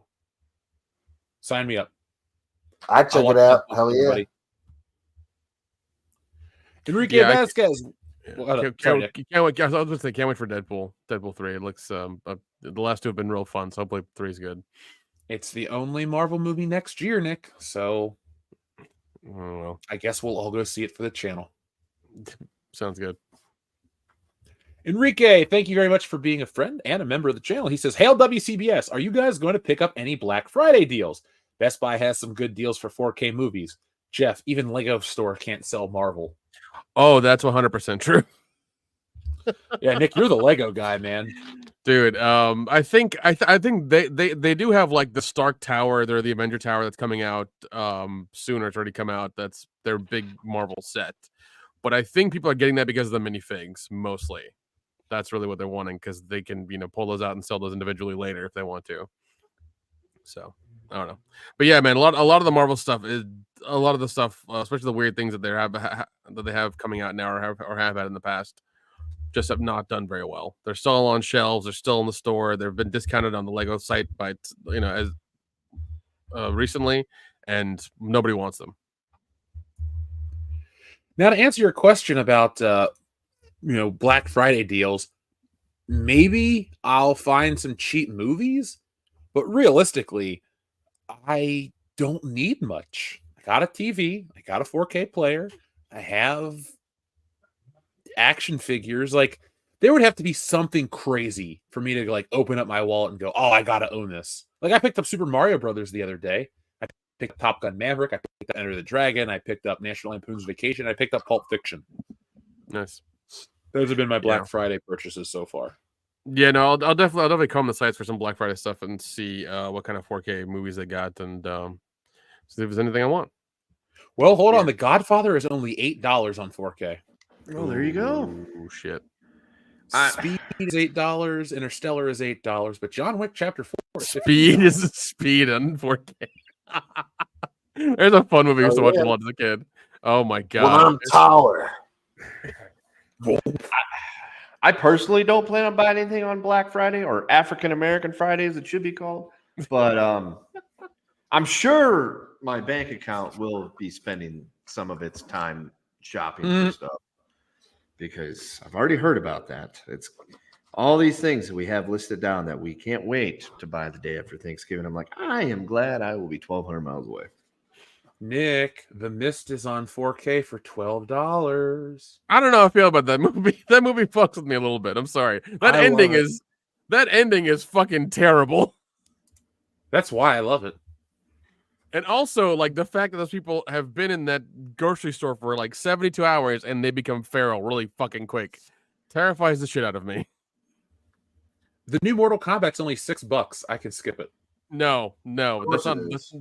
You can't give me that movie as a fucking coaster. I'm sorry, I'm not gonna take it. Oh shit! A Christmas Story $10, as well as John Wick 4, the regular edition. Yeah, that clicking you hear me clicking is me buying these. Yeah, you're adding shit to your cart. Well, while you're doing that, can I have a sidebar with Doyne? Yeah. Okay, so Dion. Yes. On Twitter right now, I'm trying to figure out what's going on because I've got the game on, but it's on mute. And apparently Clarissa Thompson's getting raked across the coals. Can you give me a little enlightenment on that one? Clarissa Thompson? Yeah, whoever the fucking sideline reporter broad is. Oh, yeah. So she just got busted. Well, not busted. She was doing an interview on some podcast or some show, and she pretty much admitted that she makes up certain stories while she's on the sideline. Oh, okay. And that the studio, pretty much Fox Sports, kind of encourages them to do that. If they can't get anything, just make something up. And she's like, yeah, I've done it. Well, that's not good for the gambling element of the NFL. Yep. Amongst other things. Because I'm trying to figure out what happened to Shiesty Cool Joe Burr. And all I see is people just fucking railing on Clarissa Thompson. Yeah, dude. It was like unprompted. She just admitted it. Like, yeah, we just make it up. Because, like, I got this one here that's from this guy says, Zach Taylor says Joe Burrow's right thumb is an amputation candidate per Clarissa Thompson. Joe Burrow was so disgusted over Clarissa Thompson's lack of integrity, he had to go to the locker room. I just talked to Joe Burrow, and he's doing great. Clarissa Thompson. Joe Burrow has an ankle injury per Clarissa Thompson. I just watched Joe Mixon cut off Joe Burrow's hand due to injury. Joe is questionable to return in the second half. Clarissa Thompson. Breaking per Clarissa Thompson. Joe Burrow says his hand is likely broken and is in constant pain, except when he grabs his penis. So there's a lot of really she's just getting railed right now on the twatter. And I'm just like, what did she do? Because I've got it on mute and I don't have the deaf people words on the TV, so I can't see what's being said either. So I'm just like, I saw him go off shaking his hand like, ow, that fucking hurts. And he's not out there. They got some guy named after Machine Gun. And I'm just like, well, I guess he's not feeling too hot. And then I try to. The thing is, he got sacked and he fell down on his hand. That'll do it. So I just was like, I wonder what happened. Because I consulted the X and I just see people just trashing her. So I'm just like, okay. Yep. Not the greatest platform on the planet. No, but I'm just like, well, maybe Dion knows what's going on because he's probably got some kind of sound or at least knows what's going on with that because he keeps up on that sport news more than I do. The spews, yeah, the sport buddy. news. Yeah, Yep. like I get the headlines, the main shit, all that other stuff, but like the drama aspects involving the reporters and everything, I default to Dion because he seems to know it more than I do. I'm like, wait, they got sideline reporters? Because usually when they start talking, I stop listening. And the only like sports reporter person I pay attention to on the TV is whenever I'm watching the Blues, and we got this chick named Alexa Dat right now that is our coverage person. She's nice to look at, and she divorced Peter Rosenberg, which makes me like her because it's like, ooh, why would you sleep with him? And then it's like, oh, you left him? Perfect. I like you again. Because I fucking hate Peter Rosenberg. He's the guy that does WWE stuff, right? Yes, and he used to have a really fun podcast called Cheap Heat until he wanted a job with WWE, so he stopped making fun of them and trashing them for the dumb shit they did and started sucking their dick on the internet, and then they gave him a job. So then he really started to suck their dick and cup the balls. Well, at least he knows how to make them. Never mind, I'm not going to say that on air. Enrique Vasquez. Still listen to Cheap Heat. I'm like, earning that paycheck. I was like, he's such a shill. I can't do it anymore. So anyway. It's Thanksgiving week. He loves the gravy. Enrique Vasquez says, Kendo, I took a pic of my kid holding a Nintendo Zapper. He did. I'll send it to you if you want to see it, Kendo. It's I'm pretty sure he spelled that slur wrong, and I should be offended, but I'm not. Chad Mannion, thank you very much, Chad. He says, remember when Marty McFly accidentally went to an alternate timeline and got knifed in the school cafeteria? It was class of 1984. Total bummer. That would be a very interesting to see deleted scene on the DVD. Oh, God. Marty is a scrappy guy. Way different movie. Yeah. That's why Doc actually invents the time machine, because Marty got killed in school and he couldn't cope with it. Oh my God. His best friend. Yeah, he showed up there to talk to him about something and was like sitting outside, and he's looked through the window and he saw Marty just getting fucking knifed, and he's just like, "No, I gotta invent the time machine." Yeah, it wasn't Libby. He saw him get shanked with a shiv or shiv to the shank. I don't know, however you say it. Both is acceptable on this channel. God, I just don't want to see Marty bleed out. That'd be too hard. Yeah. Doc. Anyway, TLJ Screwjob. Why should only DC be investigated for writing things off for tax breaks? Will E movie hasn't been released, but a whole season of Willow was. Ask Script Doctor TLJ Screwjob, because Script Doctor can tell you exactly why movies have to be released and certain ones can be written off, because a lot of them are pre-sold, and they how does he say it? The movies are pre-sold, and there are licensing and merchandising deals that they've been paid for, and the studio would have to return the money. And I guess that's going to be the case with Batwoman, but so far that hasn't been confirmed yet. That in like reference to the Cena movie that recently that he did, but he's like, oh yeah, they completely put that in the can. They're not putting it out. What, Freelancer? No, you didn't hear about Jeff. You didn't hear about that? Enlighten me. So I got to look this up because Solomonster was talking about it. I forgot about that guy. John Cena made a movie. Maybe it is freelance. I don't know. John Cena apparently made a movie not too long ago that they filmed the whole fucking thing. And then whoever it was, the company just pulled him aside and said, yeah, we're not putting it out, blah, blah, blah, blah, blah. And so the whole movie was completely done in the can. And they just said, nah, we're shelving it. We're not doing it. I think it was, I want to say it was like a superhero movie or some shit. Well, it wasn't Peacemaker, but yeah, I think I've heard that. I don't know. I'll have to go back to the last sound off and see if I can find better information. That's terrible. Xavier to God has a fun fuck, marry, kill. Yeah, I don't think it was Michael Freelancer. Jackson and Elvis. Oh, okay. I just haven't heard of any of these movies. So who do you got? Fuck, marry, kill. Eminem, Michael Jackson, or Elvis? Oh, okay. So I'm going to. I would fuck Michael Jackson, but I'm a little too old for him. But now, fuck Michael Jackson, marry Elvis, and kill Eminem. I'm with that. I'll flip it and kill Elvis. I don't really like Elvis music. Sorry. Like, there's a couple songs I'm cool with, but I'm not an Elvis fan. Breadman Productions says, if you want more button hijinks, look up YouTube poop generator or nonsensical video generator and put in button, Dion rants, etc., and watch magic happen. Well, let me take a screenshot of this shit because I need to make this just for fun. Could you imagine becoming a meme, Dion? Yeah, he's so excited he can't even respond. Thank you. I Brother can, Productions. I'll listen to it. but Oh, okay.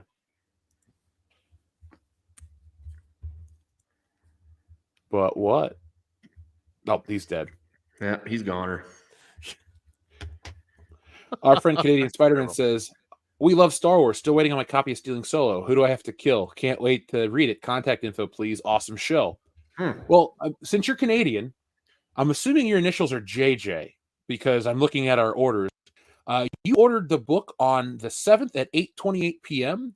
Your book was shipped out on the 8th in the morning. So Canadian orders take 10 to 15 business days to get. But you were sent a tracking number through a website called Shippo, who does all of our international shipping, and you received a notification from Shopify on the 8th that your book had been fulfilled. So check your email account because I'm assuming you're actually in Canada. And like I said, I'm not going to read your name on air, but book was ordered on the 7th, shipped out on the 8th. Stealing Solo turnaround time is very fast. Yeah, plus, But you know, thank them fucking Mounties, they're riding horses, dude. They can only go so many miles in a day. Yeah. The not like Pony the Pony Express Express. peters out. Yeah. So, you know, just take your time, eh? It'll get there. I promise you. No, but every time if I ever get a message, I usually take that as a compliment because people want the book. And so, Canadian Spider-Man, I thank you for back and Stealing Solo. And I hope you folks are excited for Wokebusters. Somebody was asking about that. I have 8 pages left, and that's all she wrote because that book is written, mostly drawn. The guys have seen the inked pages. And by the way, folks, if you want to see more of it, follow me on Instagram or social media because I've been tweeting out pages and I've been putting stuff on Instagram. So it's in its black and white stage. It'll get colored, and then lettering literally takes a week. That's not even the part. But like I said, this book will be done this year. It'll be shipped out, and we're going to do a relaunch around the time of Ghostbusters Frozen Empire. So be on the lookout for Wokebusters. People love it. I'm excited about it. And it's going to be the comic book event of 2024. So, folks, be on the lookout for Wokebusters, the comic. Xavier to God. Fuck, Mary Kill. Spider-Man at 2, Batman 89, Superman 78 suits. Well, marry Batman 89, fuck Spider-Man 02, and kill Superman 78. The costume. That is my answer as well. Michael Keaton's just the best Batman. It looks so cool, and it was really nice. It was well done. I mean, it's kind of apples and oranges when you compare all three of them because of different eras, different, I guess, either technology or costuming and budgets and things like that. But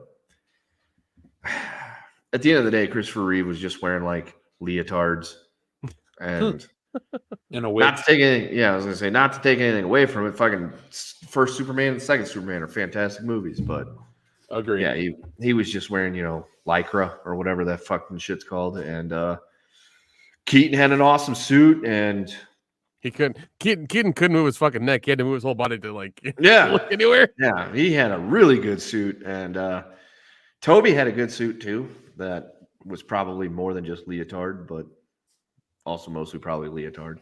Do you know why the Spider-Man movie costume has the raised silver webbing? Why? To make it not look like just leotard?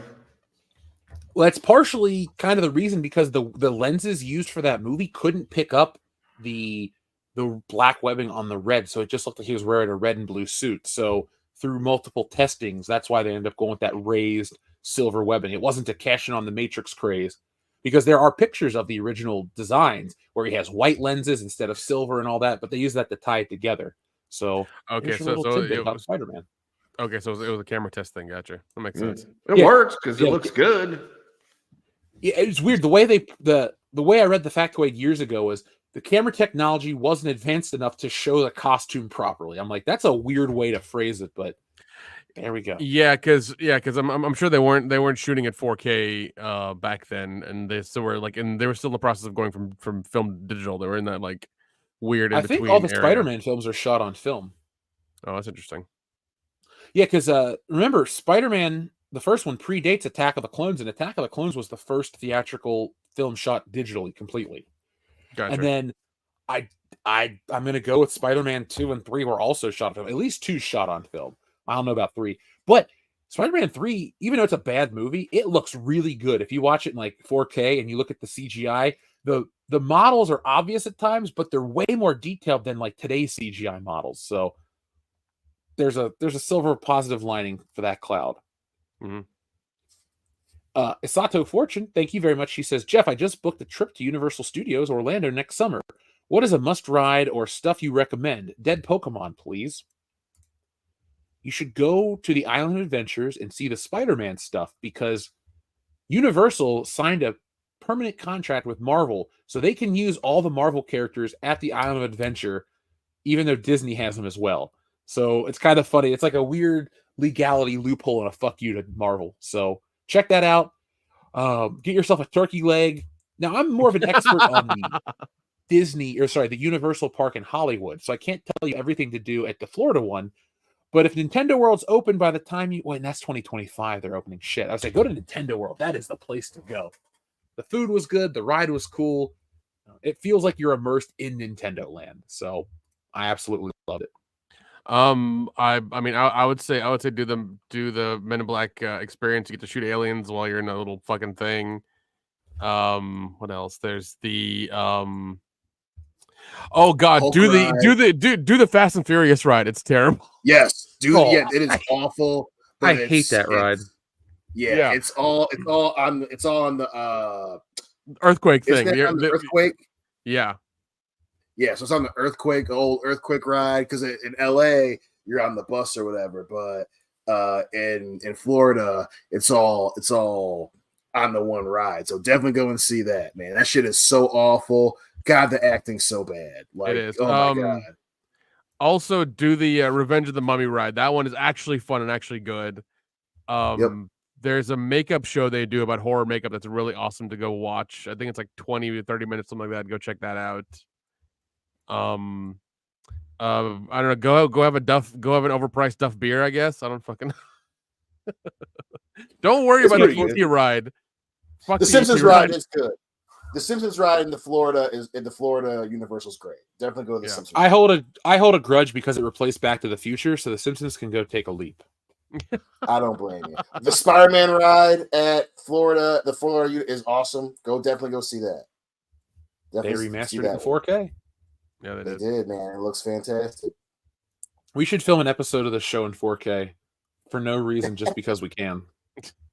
Hell yeah. Here's the button you requested, Asato Fortune. Who's that Pokemon? Sorry, they have the same icon. Who's that Pokemon? It's dead. Well, now you got to give us the Uncle Ben one, you prick tease. Who's that Pokemon? It's Uncle Ben. That one's so much better. I love it. It's so good. I'm partial to the metal pipe one. Just the whole him looking up from the fucking cafeteria table and visualizing a Diglett. That makes it so much better. He's like, oh, I know it. It's Diglett. Oh, no, it's Uncle Ben. Adama, thank you very much. He says, hell, guys, I just wanted to wish you all an early happy Thanksgiving. How did y'all like the Fall Guy trailer? And he wants an It's Me, Austin. I will see that movie. I have a Regal pass, and I like Ryan Gosling enough that I will go see a decent chunk of his movies. Dude is one of those actors like DiCaprio who started out as the pretty boy who was cast in all this shit that wasn't for me. And then you watch it and you go, oh, that guy is a really good actor. And I'll just watch what he's in because it's going to be a good movie. So Drive. What else is Ryan Gosling off the top of my head? Why am I... Two Guys or whatever? The one he did with Russell Crowe? Nice Guys. Yeah, Nice Guys. Oh, that was a great movie. Dude, he's like from Drive to Nice Guys, like him being serious and him being hilarious. Like he can do both. He's fucking talented. I love the guy. I did watch a Fall Guy trailer. Fucking liability at corner though. Terrible cornerback. Awful. Yep, that's right. That's right. Don't forget liability at cornerback. He could not fucking cover a receiver to save his life. Oh jeez. But no, dude, no, definitely gonna watch Fall Guy with him in it. Like it looks hilarious already. It's like I'm there. So guys, since we got a super chat about Thanksgiving, what is your favorite Thanksgiving dish? Now, obviously, we all like turkey and stuff, but besides the turkey, what are you looking forward to the most? The ridiculously the mashed potato. The macaroni and cheese. Like just like when it's done correctly and it takes like the entire day to do, and it's like 8 cheeses in one thing. That's what I want. 100% mac and cheese. Yep, agreed with Nick. Yeah, dude. I'm gonna have to say the complete and utter decadence that is the complete fucking peace and quiet. That is what I'm looking forward to. Oh man. Although the deep fried turkey is very good, but I'm a big sweet potato casserole type of guy. I love sweet potato casserole. My grandma used to make a mean one. I do love sweet potato casseroles with the pecans on top. Yes.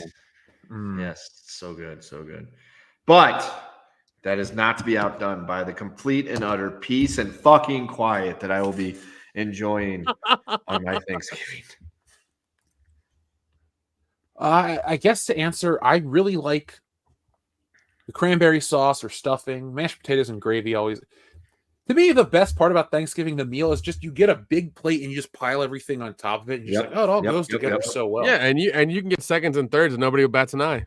Nope. And the shit touches each other. You get some you get some mixed flavors there with a little cranberry in your green beans, but you don't care because it all fucking tastes good. Yeah. And then leftovers of that shit. Oh my god, the sandwiches the next day for the next week. Oh my god. Yeah. Hell yeah, dude. Oh jeez, it's wonderful. It's wonderful. Man, it's late and I'm all of a sudden hungry for Thanksgiving. Fuck, we gotta wait a week for this shit. I did it to myself. Here's the button you requested. Who's that Pokemon?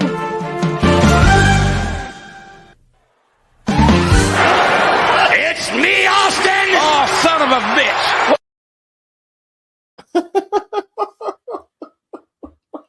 It fits just so well. I've been watching a lot of WWF from 1999 as of late, and I didn't watch that episode, but I need to go back and watch the Higher Power. It's just like, who's that Pokemon? It's What me, a terrible fucking payoff. No, Kendo, it's not a terrible payoff. It's one of the worst payoffs in history. If it wasn't for JR's all son of a bitch, nobody would care about that moment in time. Oh my god! Now just imagine, like, instead of Meowth sounding the way he sounds, if he just sounded like Vince McMahon. Talk about chocolate titties. What's going on, Meowth? It's me, Austin. Yeah, Pokemon's changed. Oh shit! Oh, that'd be so stupid, but god damn, I love that button so much. Who's that part? It's me, Austin. If I could find a rip of this, I got the perfect button to make. So, Kendo, I've been talking about those made-for-TV movies. Yeah, definitely. The one, first off, I started watching one that's got Tony Danza and Samuel L. Jackson in it. It's another line of What the film. fuck? Yeah, we gotta watch all these together. We gotta get a little inebriated and watch all these in the Line of Duty movies for Patreon. We have to. They're dude, the Waco one blew me away because it's just like they're getting ready to go to the siege, the men and women of this, blah, blah, blah, blah, blah. And they just tell you who died, and they don't really, including David Koresh. It's like the worst ending ever. It is, and it is isn't the ATF great movie? And it's like, no, they're not. This has not aged well. You know what movie did justice to the ATF was Beavis and Butthead Do America, when they were given the honorary status of ATF members by Bill Clinton. That was the best part of that. But other than that, I'm with you. That movie was really bad. But the one we have to get the one that I was talking about, though, where fucking Harry Hamlin's the fucking survivor or the fucking survivalist, woodsman, and ends up banging his cousin Kelly McGillis, and they end up killing fucking David Carradine's kids. Don't they blow up in a Jeep or some shit? Yeah. Or Keith Carradine. Keith Carradine, not David. David's the one that, well, you I'm about to say that's a different movie. It's close enough. He was living a little in excess, so to speak. Shit. I blame you, Dion, for my sudden but intense infatuation with made-for-TV movies from the 1990s. I can't right? stop Like watching they are the perfect. You're not doing. Listen, my sister and I were raised on that shit. I raised the children on that shit. I've got. Was it when you were up? What did we watch? Fucking Bats or something? Or was that just? Oh my That was God, what- that's No, I was there for that. That's what started me because I'm like, this Dina Meyer movie is awesome. It's so terrible. I can't stop watching it because we'd already watched Starship Yeah, dude. Troopers, and then you're like, let's put on something else with Dina Meyer, as you know, one is inclined to do. Yeah. Yep. Dude, so Black Sheep, that's one with Meatloaf and Patrick Swayze. Or that's Black Dog. Yeah, Black Sheep I is got a the theatrical other release. zombie one. Yep. And then Dog Soldiers is another great 90s B movie. By the way, Dog Soldiers, I put in the chat. It's coming out. It's coming out in 4K. So Let's go, baby. Yeah, Dion, you need to get yourself a copy of that movie. That's your movie right there. I fucking love that movie. But yeah, man, it makes me so happy that that's become a thing for you because it's just it's a great time. Great time. I mean, this show's Do almost that shit, over and Marvel. it's not What the 4 fuck? hours long. I might go put on Mhm. one of these and eat my leftover Chipotle. So Yeah. That's the vibe, baby. That's the vibe. that's what I'm feeling, Fucking man. Lou Diamond TLJ bought many a house with those shitty movies. I'd love to have a career as a TV movie actor. Have a couple houses, a boat or two. I don't need to be Scarlett Johansson rich, but I'll take Tony Danza rich. That's fine. Hey, ain't bad, right? Yeah. TLJ Screwjob, fuck Mary Kill, Rob Zombie's Halloween, Doctor Strange and the Multiverse of Madness, The Marvels. I'm killing Halloween immediately. That's that's dead. dead. That's dead. Yep. I guess I'll marry Doctor Strange and fuck the Marvels. I don't know. Same. Yeah. The Mouth of Madness. Sorry, Doctor Strange and the Multiverse of Madness has its issues, but it's a much better movie than the Marvels. Like, Absolutely. I don't even think the second let's see, there are 33 Marvel films. We'll break it up into thirds, 11 in each. I'd put Doctor Strange in that second category of top 22 Marvel films. I don't know why people hate it as much as they do. Agreed. Because it was probably too horror related and things like that. They didn't like the Sam Raimi fucking elements and their pussies. That's all it really boils down to. Yeah, I agree with that. I've heard a lot of people try to complain about the wokeness or something. I didn't really get because America Chavez's parents were lesbian aliens or some shit, and that was dumb. But that doesn't excuse. I don't excuse it. But I like Sam Raimi movies, and it was I got to see. I went to the same school as that guy. You and we all watch his movies, and it's yes, he's done Spider-Man, but none of his big budget movies had the visual identity that one did. And it's he turned a Doctor Strange movie into a light horror movie, and I was on board for it. So I only watched it once. I haven't watched, the streaming version. I don't own any merchandise, but I was on board when I watched it. What was that, 2 years ago now, or was that last year? Yeah, 2 years. Last year, right? Okay. Our friend Rod Thunderheart sends in a very generous super chat to tell us about his wonderful book. Hail, Jeff and WCBS. A few more $2 to promote See Through Love, a Spanish teacher who can become invisible when angry, but when aroused, it happens uncontrollably. And she's shocked to discover the new gym teacher is blind, but he can see her invisible. So, Rod, feel free to drop the link to that. Folks, I have a copy of Rod Thunderheart's See Through Love. So, if you're looking for something fun, unique, and different, and something that could possibly be made into the next movie, made for TV or not, well, check out See Through Love. Because Rod, as like us, we're here, we're making our own independent art. We want to bring that to you guys. And we can complain about Hollywood all day long and make videos that bitch about it. But if you're not out there trying to make something, then you're really not changing anything. We're changing stuff. Rod's changing stuff. So if you're a firm believer in changing the landscape of entertainment for the better, for everybody to be entertained with unique ideas and things that you've never seen before, well, then check out See Through Love. Check out all of the stuff. Rod Thunderheart, you get my thumbs up, man. I appreciate you, dude. TLJ Screwjob says, sorry, I meant Wile E. Coyote movie wasn't released, but Willow was put on Disney Plus, and then the mouse scrapped it. Just wondering how Willow was public. It probably costs too much to pay the money to the. I mean, I'm sure there are fees that go to actors or fees that go to these people with streaming. Probably it's just too expensive to host. It's not worth it. That few of people have watched it. So that's my guess. What do you guys say? Yeah, man. I mean, it's a tentacled process to release it, and yeah, I would not be surprised if that's the case at all, man. Especially with at least on what we're hearing from shit that doesn't get released. Obviously, Batgirl being the most recent one. Yeah, I wouldn't be surprised if that's the case at all, and especially when it comes to the streaming hosting side of it. I'm sure that the amount of times it gets watched gets worked into it. On top of all the advertising shit that goes into it. So yeah, that definitely sounds the right elk of what the fuck goes on with that. Yeah, that is the movie, because I just looked it up to double check. It's called Coyote versus Acme, and it's a live-action animation hybrid movie in the Looney Tunes universe starring John Cena. And wow. it cost $72 million, completed filming last year, and has been completely shelved by Warner Brothers. Oh my god. Yeah. Damn, dude.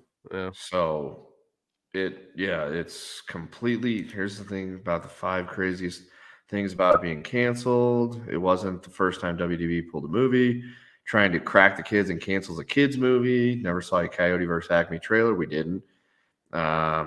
Everybody was surprised. They weren't expecting that to happen, and the movie was a hit with test audiences. Apparently, they liked like it. a decent concept. Yeah, and John Cena is in that movie, and I don't dislike him as a movie person guy. No, he's really funny. Like, he's another one. Like, I watched him in those the Hulu movies about him being like, on vacation with the family, or whatever. He's hilarious. Vacation He's really Friends? funny. Yeah, I like Vacation that Friends, movie. yeah. Too. Dude, no, he's hated the legitimately sequel, though. funny. Yeah, that one was not good. But like, what was it? The movie called Blockers, or it was like Cock Blockers. That was hilarious. Yeah. He's legitimately funny. I want to say I look forward to him being in a movie more than I do The Rock right now. Like, if John Cena's in something, if John Cena's in something, I'm just like, you know what? I might go check it out because it's at least gonna be funny. So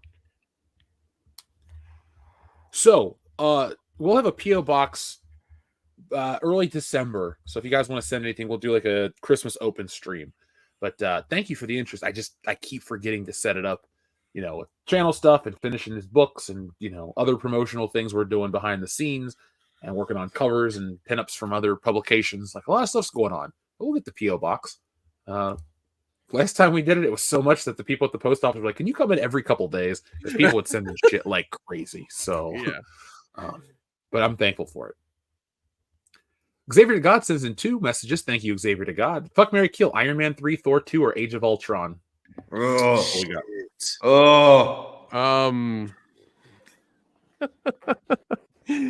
will. These are terrible. These are all terrible. I will marry Age of Ultron, fuck Iron Man 3, and kill Thor 2. I think I'm gonna fuck Thor 2, marry Age of Ultron, and kill Iron Man 3. Oh god. Yeah, that's me too. I think I'm going to kill Thor 2. Fuck Iron Man 3. No. Fuck Age of Ultron and marry Iron Man 3. God, I can't believe I'm saying that all. I hated all 3 of those. Age of Ultron's fun. I don't it's not terrible. No, out of those 3, it's the least terrible one. Yeah, probably. Yeah. Okay. Yeah. Marry Age of Ultron. Fuck Iron Man 3. Kill Thor 2. Thor 2 just aggravated me. Oh yeah, it was just 90 minutes or whatever it is, like it just of bullshit. Yeah, Iron Man 3 aggravated a lot too, but not as bad. Yeah.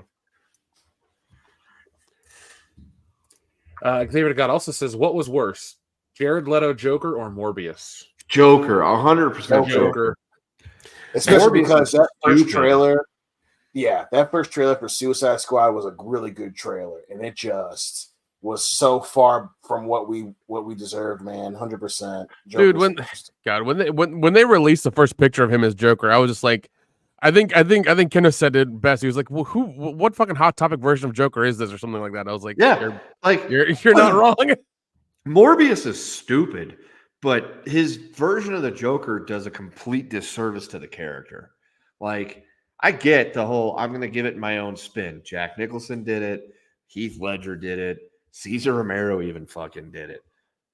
But like Jared Leto's like, I'm going to give it my own spin. I'm going to make him into this gangster / dildo douchebag / whatever the fuck it is. And I'm going to do it and be all method acting and drop dead animals on the table and act all it's like, dude, fuck off. Just put on the purple coat and act nutty and psychopathic, but with a plan. That's all you have to do. And he couldn't even fucking pull that one off. And he gave us the bastardization of people walking around thinking that Harley and Joker is this wonderful love story. It's like, no, it's Dear not. God, it's dude. really not. Dear God, I saw so many fucking like couples at Dragon Con that year. I was like, you don't understand. None of you understand this. Like, it's terrible. It's fucking terrible. So yeah, definitely the Joker, because Morbius was stupid and bad, but his version of the Joker was like offensively bad, and it was in a terrible fucking movie. Yeah, I mean, I agree with all that stuff. TLJ Screwjob, thank you for your very generous super chat. He says, the 3D mover Spidey ride at Universal. Over a decade ago, my family went and it was raining for an hour or so. The only ride available was the Spidey ride, and no line because rain. Rode it 5 times. 5 times. That's not a bad ride to ride that long. I mean, it's, you're killing time, and it's fine. I'm all about the Spider-Man ride that I've never ridden. I've watched it on YouTube before. I mean, that doesn't really count.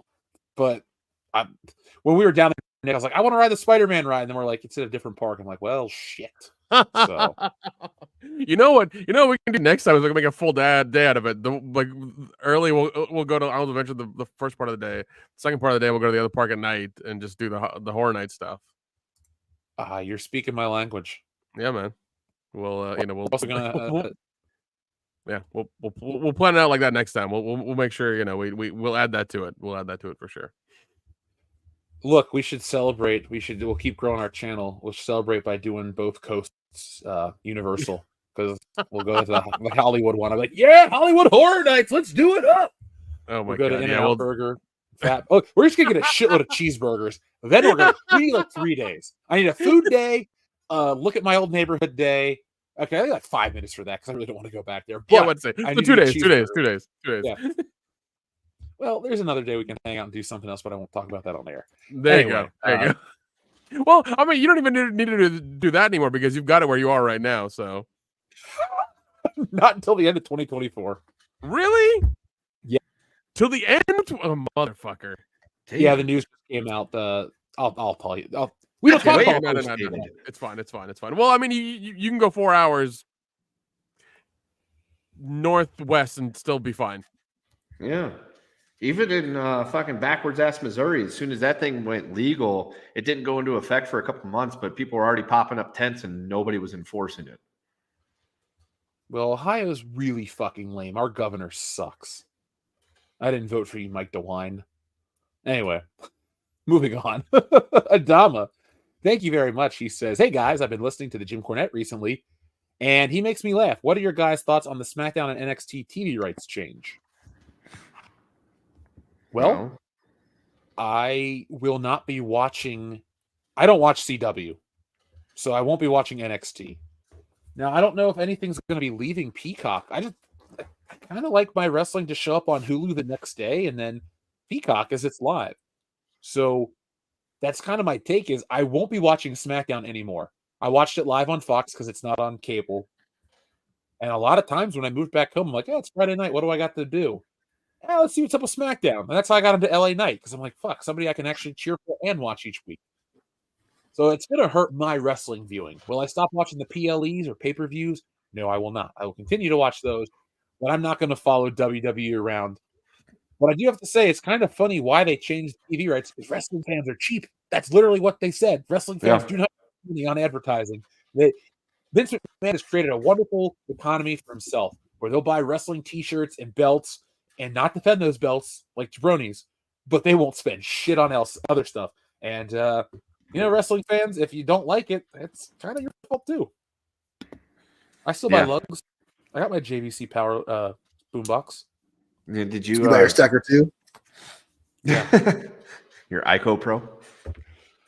If I need to shit my brains out, of course I take my ICO Pro. I do think it's funny that NWA was trying to get on CW, but they lost it because of their fucking Samhain pay-per-view with the Yup. cocaine snorting. Yup. That's Yup. so stupid. That was like the Fucking Billy Corgan strikes again, stupidest thing dude. you could do. That's like this. If there was like top 10 stupid wrestling things to ever happen, that's immediately already cracked like the top 3. Yeah, It's like you are a small promotion that is trying to rebuild itself from the ashes of what once was, and you're going to do what you can. You're going to make a pay-per-view. You're going to get you're going to try to get it. You're going to try to make it happen, and then you show like fucking some dude snorting coke with hookers, and it's like, I don't see TV execs being okay with that, especially for a channel like CW. But then, also too, we're guys that are very like open to different things and entertainment. Like you can push the envelope, but all of us were kind of like, that was dumb. yeah, That was actually stupid. yeah. Yeah. I'm fairly socially liberal when it comes to things like that. But if I'm watching a pay-per-view or a TV show and it's like showing some dude in a wrestling context just like snorting K with some hookers, I'm like,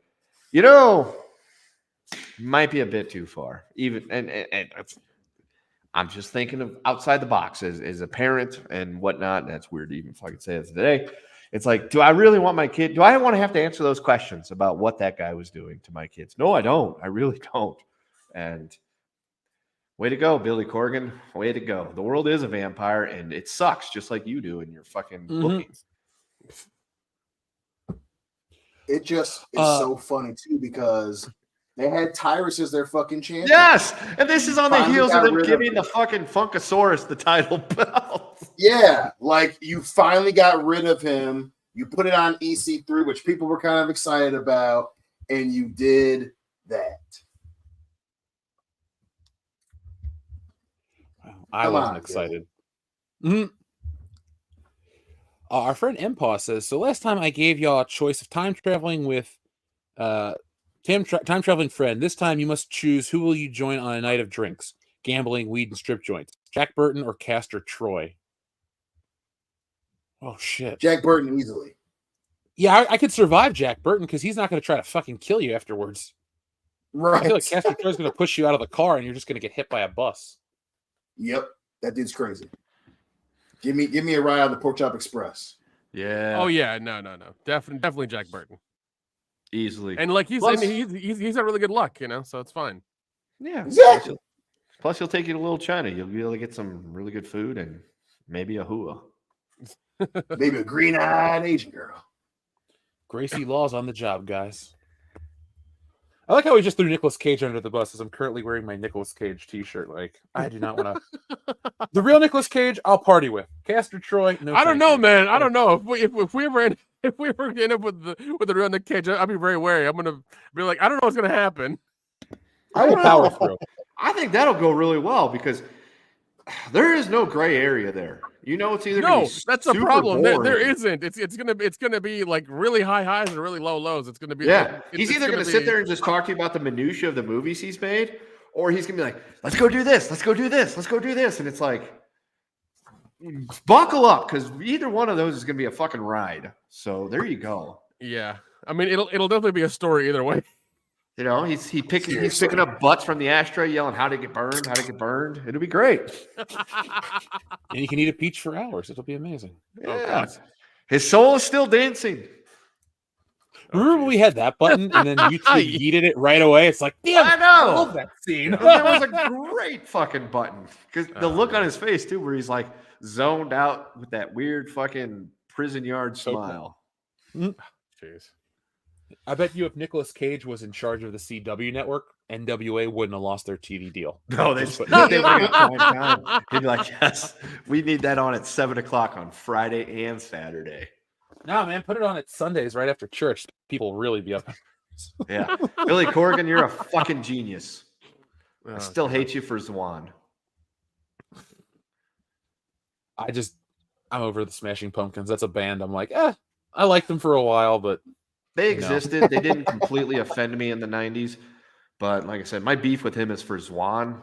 And I've told you that story and give you the abridged version again. Went to a concert at Cobo Hall with the girlfriend and some of her friends back when I was living up in Michigan 20 years ago. And I was there and I wanted to see other bands. And Zwan was the last one that was going to perform before those bands came on. And he sucked and Zwan sucked. But she was a huge Smashing Pumpkin fan. So she was creaming her jeans at this. And he's like, all right, we just got one more song we're going to play. It's our last track we're going to give you guys tonight, whatever. And he goes, we'll get out of here and we'll let the next act come on. And they played for 25 fucking minutes. And it was like just jamming. Like him and the other guy were just going back and forth on the guitar. And usually I'm okay with people just fucking shredding out on a guitar. Billy Corgan cannot shred on a guitar.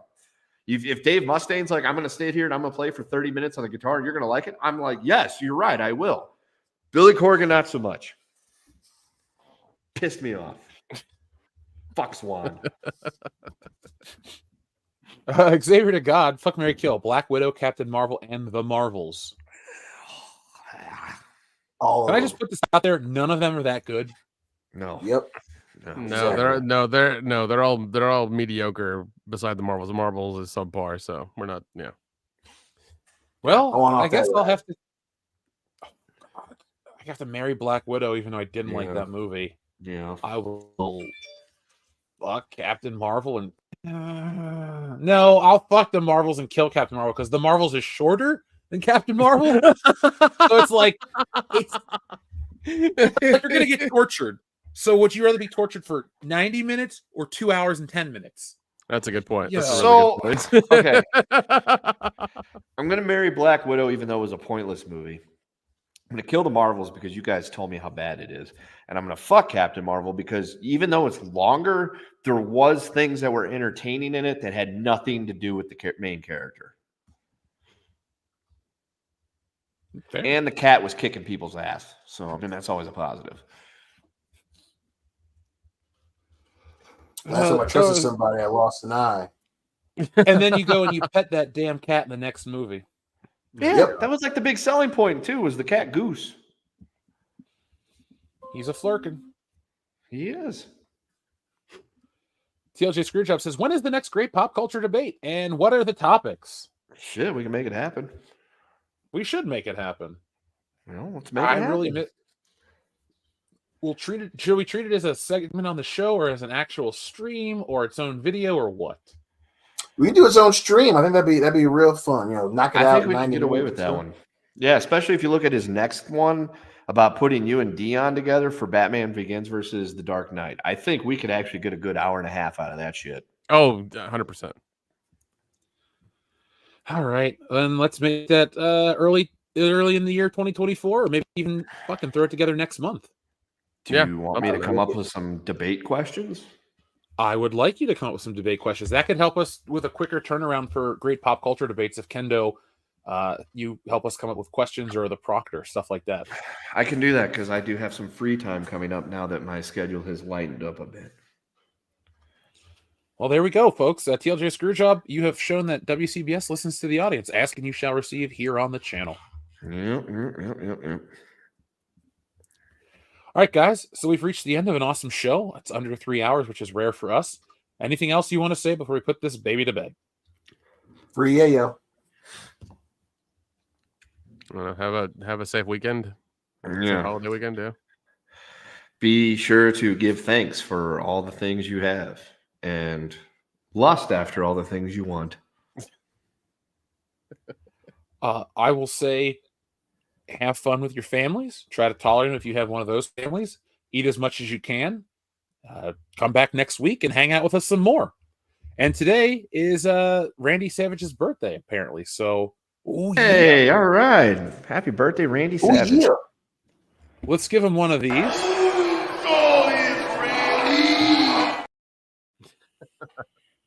Because we dig it. And folks, remember, go to stealingsolo.com to get yourself a copy of the comic book that people love to call Laugh Out Loud Funny and the best parody, Star Wars parody since Spaceballs. Yeah. About a group of Star Wars fans kidnap Harrison Ford and force him to remake Star Wars in their basement. That and a whole lot more is answered in Stealing Solo, a Captain's Parody. Be on the lookout for Wokebusters. Follow me on Instagram, VJeffHicks, and you can see some new pages and panels from Wokebusters, some of the monsters. They've been the line work, as you will. So check that out, folks. And until next time, folks, be smart, be safe, be cool, but always be excellent to each other. WCBs380.com. Nice shooting, son. What's your name?